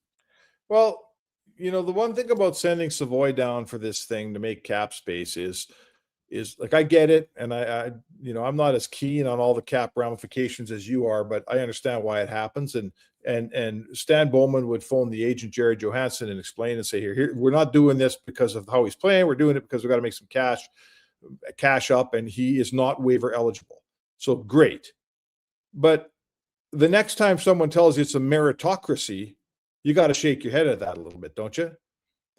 Matt Savoy is not the last guy on the roster. If we're sending someone down to make up $1 million, you should probably send down a guy that has helped a lot less than Matt Savoy, right? I can think of a few players who have helped a lot less than Matt Savoy. But he didn't need waivers. That's why he went down. Sure. So does Frederick needs waivers? Anyone picking him up? Mangiapane needs waivers. Anyone picking him up? Hopefully. No one's picking up those two guys. And they're both not helping as much as Matt Savoy. So my point is this. That's fine. Do it the way you're doing it. But the next time I hear someone say it's a meritocracy around here, I'm going to say, no, it's not. Oh, okay. Fair? Yeah. Well, I guess they, like Frederick, you say no one's claiming him, and you're probably right. But oh my God, if someone could claim Frederick, are you kidding me? Yeah. Stan Bowman would go find Dr. Wang and spend the night and on the rocks dancing his shoes off if someone claimed Frederick. Are you kidding me? Oh my God. No one's claiming Frederick. No. He wouldn't get claimed in 1,000 years. Yeah. So anyway. I just think that there's a veteran thing. There's no waivers. There's lots of factors that go into that. Plus the other thing, Spec, though. No. There is factors. Let me finish. To clear waivers would have had to wait another day by the time he clears waivers. That extra day means they wouldn't have had enough cap space to recall the guy back. It wouldn't have saved them the money. That's why they do it for Savoy, because they needed the full 7 days, not 6. So that's why. Oh, no, I'm just telling you, that's money. That's the reason why. That's how close it is to the cap. So that's why they did it. So not saying it's right or wrong. I agree with you on meritocracy, but there is some cap reasons why they would do it in this case. So okay. And either way, they're going to California, and they'll probably pick somebody up while they're down there, whether it's Savoy. I don't know if Regula comes back. Savoy will go up. Savoy will be back up by Wednesday for the game. Him and I think Henrique will be, they can activate him at any time because they're not in LTIR. So he'll be playing. And I think Matt Savoy will be recalled as well. So they can have a 22-man roster now with them. And then Regula, he's still on the roster anyway, but he could stay down and play an extra game or two if they want him to play. But he counts on the roster. He's a 7th defenseman. He needs to play as a kid. Send him to Baco. Who cares? Here's the last. Well, I'll let you go here. You started with the question. I don't think we've answered it. When all this comes out in the wash, and we're all said and done, and Josh Szymanski's sitting there, and you need to either put him on your roster in Edmonton, then you got to send somebody else down, or you could put Szymanski in Baco. What are you doing, and who are you sending down? If it's me, I would actually recall Josh Szymanski and send Mangiapane. Yeah. No, that's what I would do. I think he's earned it. Well, I mean, I kind of feel like I know what we've got in Mangiapane, particularly if, I guess I want to give Mangiapane and Frederick an opportunity to come out of this break and maybe use it as a springboard, just in case it happens, just in case they come out and have a couple good games and maybe it turns their season around. But if we're leaving San Jose next Saturday and neither of those guys have done anything more than they've been doing, I'm not sure I don't bring Szymanski with me and leave one of them behind in Baco. Oh, so you'll give him a few games first? I think so. Oh, Mr. I want them. If I'm Stan Bowman, see all of a sudden, eh? No. Szymanski hasn't done that much in Edmonton, frankly, but I think. What do you mean? He had 2 points in 5 games, buddy. Playing 9 minutes a night, and by the way, not getting outscored. 5-on-5. There's that. I guess my point is, if I'm Stan Bowman, I really, really, really want Mangiapane to play better so I can trade him. And I really want Frederick to find some traction somehow, some way. And this break in the schedule may provide that. I got to at least give it a test run for 2-3 games and see if it happens. Come on. Yeah. All right. We'll see. So you're saying I would have Szymanski here on Wednesday. You'd say you give those guys one last shot, and you probably could be right. We'll see. I think I'd send Szymanski to Baco, and I'd be. He's already in Baco. He's already been sent down. Yeah, I'd have him ready to pack his bags and fly with me up from San Jose next Saturday. All right. Okay. Spec, have a good one. All right. Sounds good, Jay. It's Mark Spector, the Spec Report, brought to you by GS Construction. We'll come back. We get to our stat of the day, new segment that we unveiled yesterday. Got a lot of good feedback on it. And your thoughts. What would you do? Would you go would we be with Gregor and have Szymanski here on the Wednesday? Or are you like Spec, you give guys one final hurrah? What would you do? 833-401-1440. Your furnace is dead. It's time to replace it before winter crushes you. Legacy Heating and Cooling is practically there already. Yeah, we're working in your basement. Doing a replacement. The work is so earnestly building your legacy. With no payments and no interest for 1 year, you gotta call Legacy. Replacing your dying furnace before it's too late, that's how you build your legacy. Legacy Heating and Cooling. A pizza from Papa John's is already pretty great, but you know what's even better? 2 pizzas from Papa John's. For a limited time, get a medium one-topping pizza for only $6 when you order any large specialty pizza at regular menu price. Whether you're feeding your family, your team, or yourself, get your next meal from your locally owned and operated Papa John's with a $6 one-top medium when you order any large specialty at regular menu price. Better ingredients, better pizza, Papa John's. At On the Rocks, the party never stops. Check it out. Mondays, bingo tune. Tuesdays, tacos and tequila. Wednesdays, it's wings and karaoke. Shake what your mama gave ya with salsa lessons on Thursdays and the best Latin DJs. Plus, live music every Friday, Saturday, and Sunday, along with DJ Kenny K. Hold on, let's not forget $5 happy hour, 7 days a week. Your bar, your party. You're On the Rocks. On the Rocks. Jeff Brab and 118th. Struggling to find skilled workers? What if you could fill your talent pipeline with motivated, pre-vetted youth and receive funding to support your efforts? At Careers The Next Generation, we connect Alberta employers with interns in skilled trades, IT, agriculture, forestry, and more. All WCB covered, high school accredited, safety trained, and ready to contribute from day one. With 83% of RAP students continuing their apprenticeships after high school, investing in youth today means securing your workforce for tomorrow. Don't wait. Visit careersnextgen.ca to get started. Edmonton's only 24-hour-a-day sports radio station can be heard anytime, anywhere. Sports 1440 is streaming on your phone, your tablet, your computer. Download an app today and listen to Sports 1440. Well, get ready for a silly hockey fan. Your partner in power just skated onto the ice. EWEL.ca, the new e-commerce website for electrical wholesalers Edmonton, is ready for the power play 24/7, 365. UL skates to where the puck will be in 5 years. Now that's forward thinking. Killer selection, slamming products from the best brands, and legendary service. Don't sit on the bench. Get your account today at EWEL.ca and win that project. Plug into your partner in power. Get an EWEL.ca account today. Made for some rough roads, but it means trails are now packed and ready for action. Don't miss out on riding adventures this winter with a Ski-Doo from Riverside Honda and Ski-Doo. Work or play with new 2026 Generation 5 models with class-leading design and power. And right now, take advantage of 5.99% financing OAC. Only at Riverside Honda and Ski-Doo. 15 Inglewood Drive in St. Albert. And always at riversidehonda.com. Shop local, shop Canadian. 1 in 3 adults don't get enough sleep. The Brick is here to help with deals on your entire bedroom. Save up to 50% off clearance mattresses, 50% off beds when you buy any 3 matching pieces. Buy one, get one half price on Sealy memory foam pillows, and save $100 off any adjustable power base when you buy a mattress over $9.99. Plus, check out other incredible savings in every department. Some exclusions apply. Check out The Brick at South Common, West Edmonton Mall, North Side, and downtown. Need a new ride for road trips, errands, or just life on the go? Go Auto offers a massive selection with over 15,000 new and used vehicles to choose from. With over 70 locations across Western Canada, finding your next ride has never been easier. Whether it's a roomy SUV for the family, a sleek car for the open road, or a rugged truck for your weekend adventures, you'll find it here at a price you'll love. Explore thousands of vehicles today at goauto.ca. McValue meals are here. Get the McDs you love for $5 plus tax every day with your choice of a McDouble, junior chicken, or chicken snack wrap with small fries and small fountain drink. All for just $5 plus taxes. Canadian restaurants. Product availability varies. Prices exclude delivery.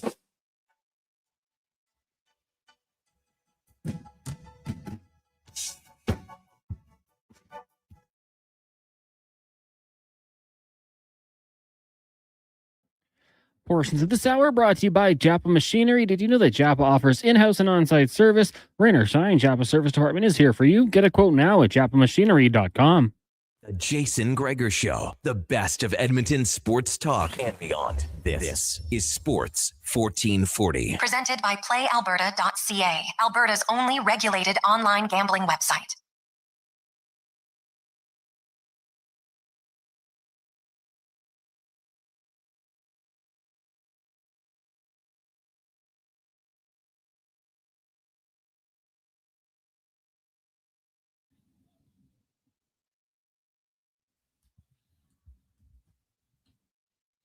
$536. 833-401-1440, 833-401-1440. Saw one of your notes on X earlier today. I can't remember the handle of the person who wrote it, but it was like, unfortunately, my body doesn't know the difference between a Team Canada elimination game overtime and being chased by a bear. Fans get pretty nervous. You get pretty fired up. I'm sure it wasn't just the overtime, though. It was the whole third period. Like when Czechia scored to make it 3-2, you're just like, oh my God, what is this? Now, Oilers fans, you've obviously, maybe you're a little better at it because your team has been to the last 2 Stanley Cup finals, right? There's been some tough situations in games, and you're like, okay, you know what? I can stay calm, or maybe I never stay calm. I'm not really sure. So it's always interesting to see where it possibly could go. So either way, hope you enjoyed it. Get a good sleep. Back at it Friday morning, 8:40 a.m.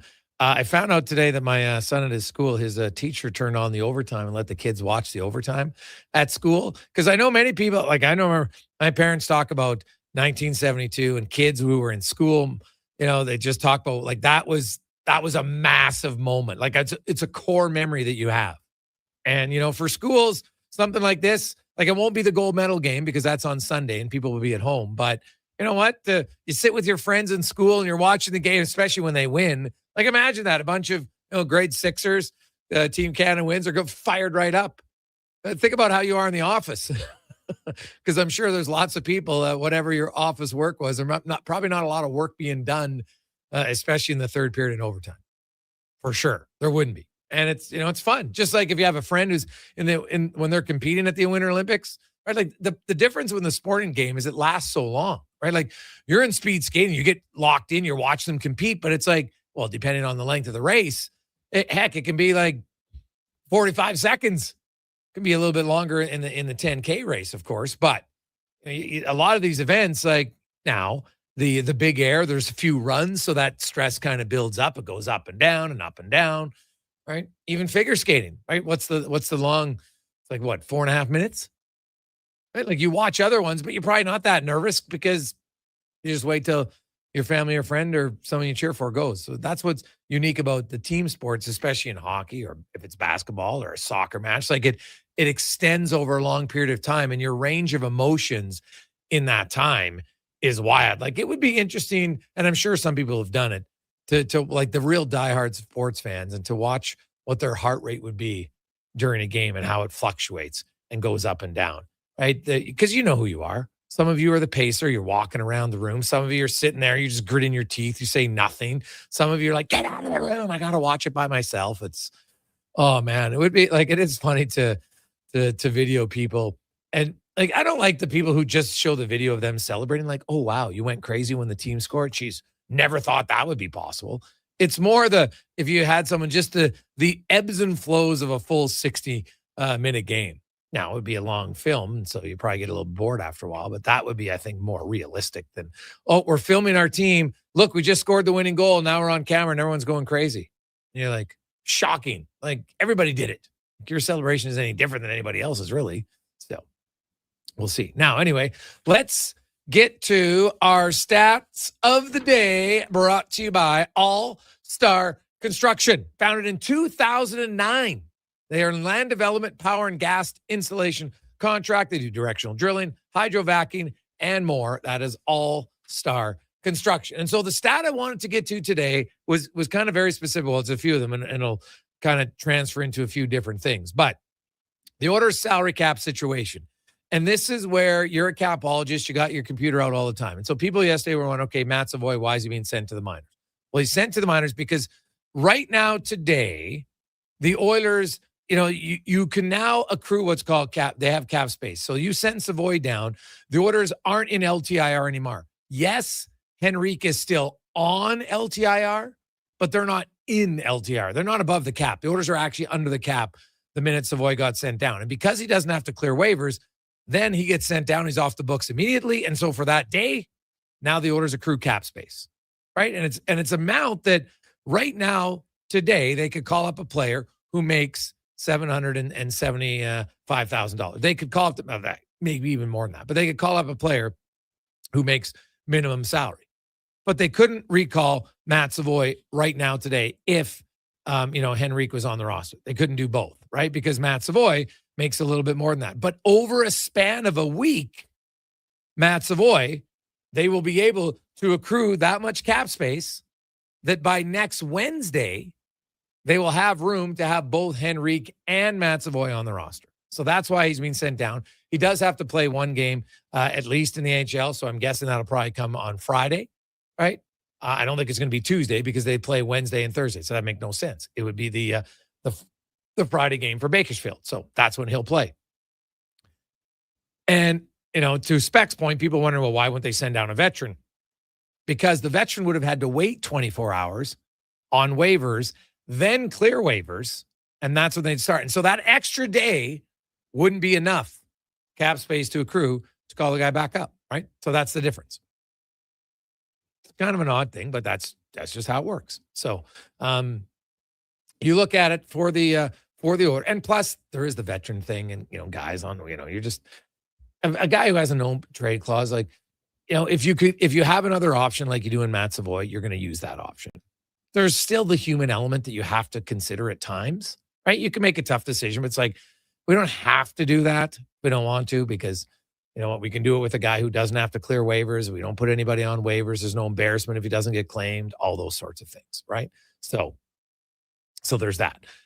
Then it comes to the case of a guy like Josh Szymanski. Now, because the Oilers won't be in LTIR next Wednesday when they take Henrique, and they could actually take Henrique off. They could take him off Tuesday if they want to. It doesn't really matter because they're not in LTIR anymore. So they can activate him anytime they want now. And so when they do that, they wait, right? You put him on the roster.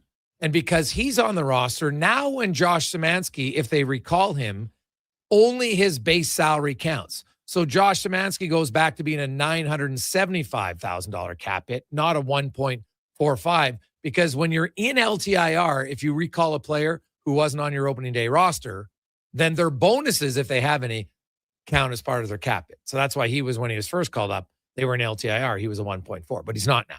So you could, in theory, mathematically, you could send Janmark down or Mangiapane, and it's $1.15 million in savings. Szymanski's less than that. So you could make that move stats-wise if you wanted to, if you're the Edmonton owner. So there's some numbers on that. The other stat today that I found rather interesting, of course, is Connor McDavid and his 11 points. So his 11 points now tie in the NHL era for most points in one Olympics. He's got 11. Ties Teemu Selanne. He's also now, think about this, Sidney Crosby has Canada's record for most points by a Canadian ever in the NHL era with 15. McDavid's already got 11. He could, in theory, because he's averaging over 2 points a game now, if they go to the bronze, they're going to play 2 more games automatically. Whether they win or lose on Friday, they're playing the bronze medal game or they're playing the gold medal game. He could be at 15 points by the end of this tournament. And depending on Crosby's health, he could leave the tournament tied with Crosby, which is wild in itself. And Macklin Celebrini, he tied Jerome McGinley today for most goals in one Olympic year with 5. McGinley had 5 in 7 games back in 2010. Celebrini needs 1 goal in his next 2 games to break that mark, which is pretty impressive mark. And the last one I want to get you, just because some of you, we've been out of the NHL for a while, right? They haven't played games since the 5th of February, coming up 2 weeks tomorrow. And when they return a week today, the Oilers have 24 games left. Some teams have 26. Some actually have 27 games. The fewest games will be the Washington Capitals because they only have 23 games left. They played 53, which for them, they probably wish they had more games because they're in chase mode right now. They're out of the playoffs, currently 4 points back of the Islanders for that, and the Boston Bruins. And they have the Bruins have 2 games in hand on the Capitals. The Islanders would have 1 game in hand. But the stats I wanted to mention is Connor McDavid is 4 points away from another 100-point season for him. And unfortunately for McDavid, it would really be 10 consecutive years of 100 points, except for the COVID-shortened 2020 season, where he had 97 points.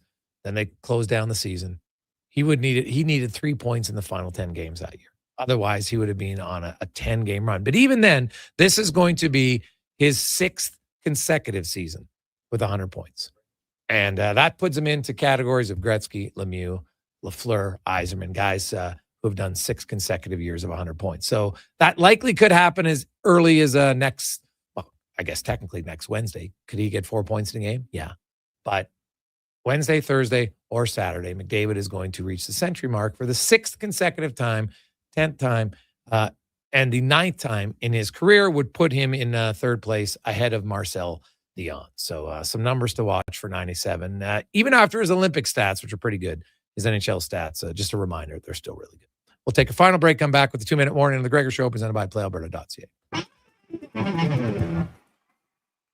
Performance by Action Electrical today. Their projects team kicks things off, designing and building with unmatched skill. Then the service team swoops in for those crucial repairs and maintenance. And don't forget the testing team, ensuring everything's safe and sound before the solar team scores with sustainable energy.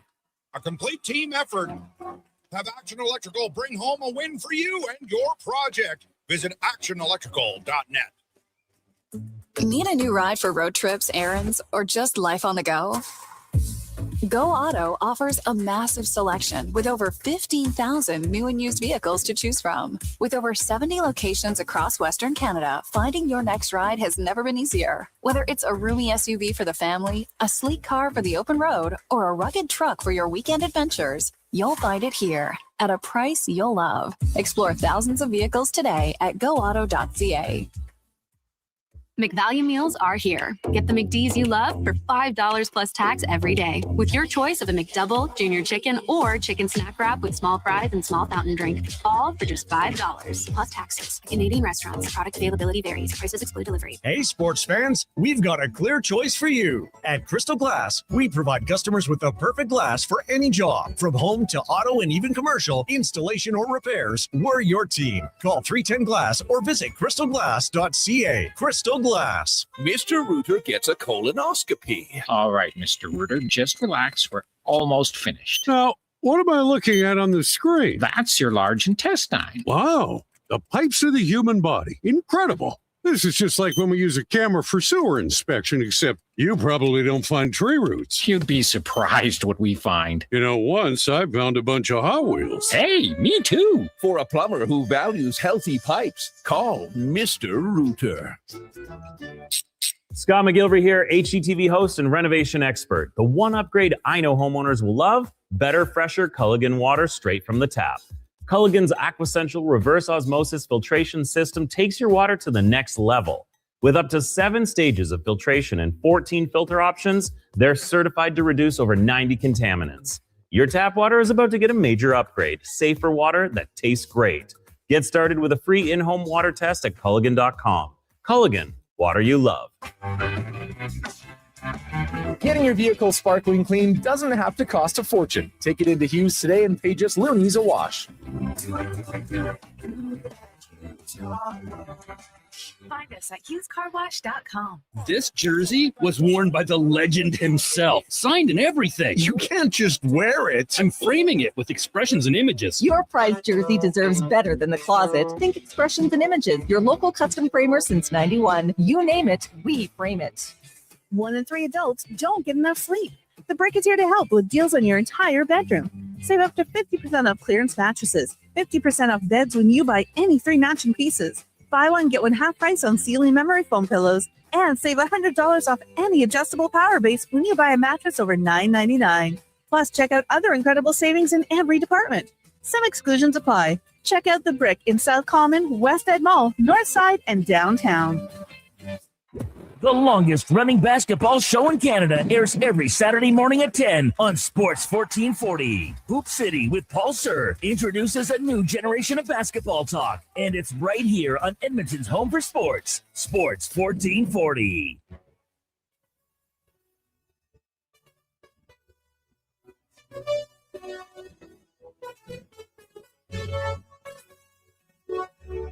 Portions of this hour brought to you by Cullen for all your residential water needs. Your local water treatment company, more than just big bottles. Cullen.com. This is Sports 1440, where Edmonton talks sports. On YouTube, Facebook, and X. Here's Jason Gregor. Brought to you by PlayAlberta.ca. And we roll through. Of course, it's time now for the 2-minute warning, brought to you by Legacy Heating and Cooling. where the rates never change. No overtime charges. That's how you build a legacy at legacyheating.ca. Paul Coffey's office, Edmonton Oilers dressing room, right in the middle of the 24 Stanley Cup Finals playoff run. Interviewed him for my Edmonton Sun column. The whole city is buzzing, right? You expect to hear about strategy, about matchups, about the pressure. But that's not what we talked about. Not for 35 minutes. The theme, the real current running under everything, was something else. The quiet confidence that settles in when you just know you belong there. That's the secret sauce, isn't it? It's not just about wanting to win, it's about expecting to and winning on sacred ground. That's the first thing that hit me when the Oilers press release dropped just before 11 this morning.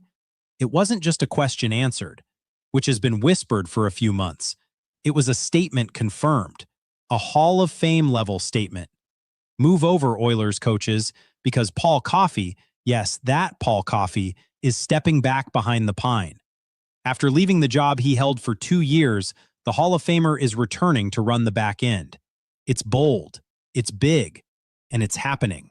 Coffey talked about lifelong friends, about becoming heroes in a city few of them knew little or nothing about. He talked about how he loves coming back to that city.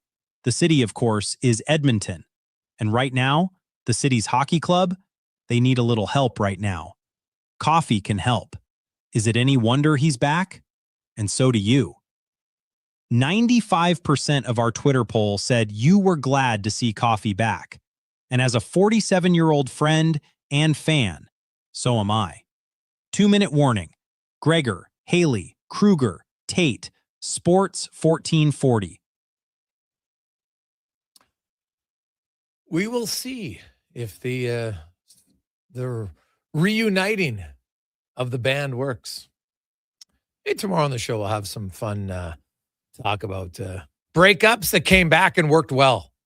Think of them in any walk of life. We'll discuss that on tomorrow's show. Also, gold medal game, Canada and the U.S. Canada's the underdog for sure in that one. U.S., I don't even think they've given up a goal in the tournament. God, would it be great for them to beat them? But the way it's gone for a few months, I think that'd be a massive upset at this point. But it'd be awesome to see. We'll be watching that and a few other medal hopefuls tomorrow on the show. On behalf of Connor Halley, Declan Kruger, Ritch Winter, and more. If you missed any part of the show, I highly recommend checking out the Matthew Darche interview on YouTube or jasongregor.com or anywhere where you get your podcasts. Let's get to the con man and a Sports 1440 update brought to you by eWell, your partner in power since 1976. EWEL.ca. Good night.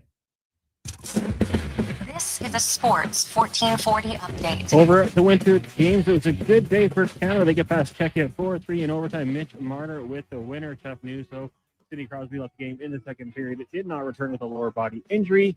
Other quarterfinal action at Finland beating Switzerland 3-2. Slovakia over Germany. The States got past Sweden 3-2 in overtime. With that, Canada will take on the Finns in the semis. Well, the States get Slovakia. Canada's Steve Duoc picked up a gold medal in the men's 500-meter short track. Canada also won bronze in the women's 3,000 speed skating relay. In curling, Rachel Homan's ring snuck past Italy 8-7, while the men beat Italy 8-3. And for the Edmonton Oilers, announcing Paul Coffey will return to the team's coaching staff behind the bench, joining the team on Friday. That's going to do it for us here on the Jason Gregor Show. Up next, Fox Sports Radio. I'm Connor Halley. This has been a Sports 1440 update. This is Sports 1440, a Stingray radio station broadcasting on Treaty 6 territory. Download the free iHeartRadio app and listen to CKJR.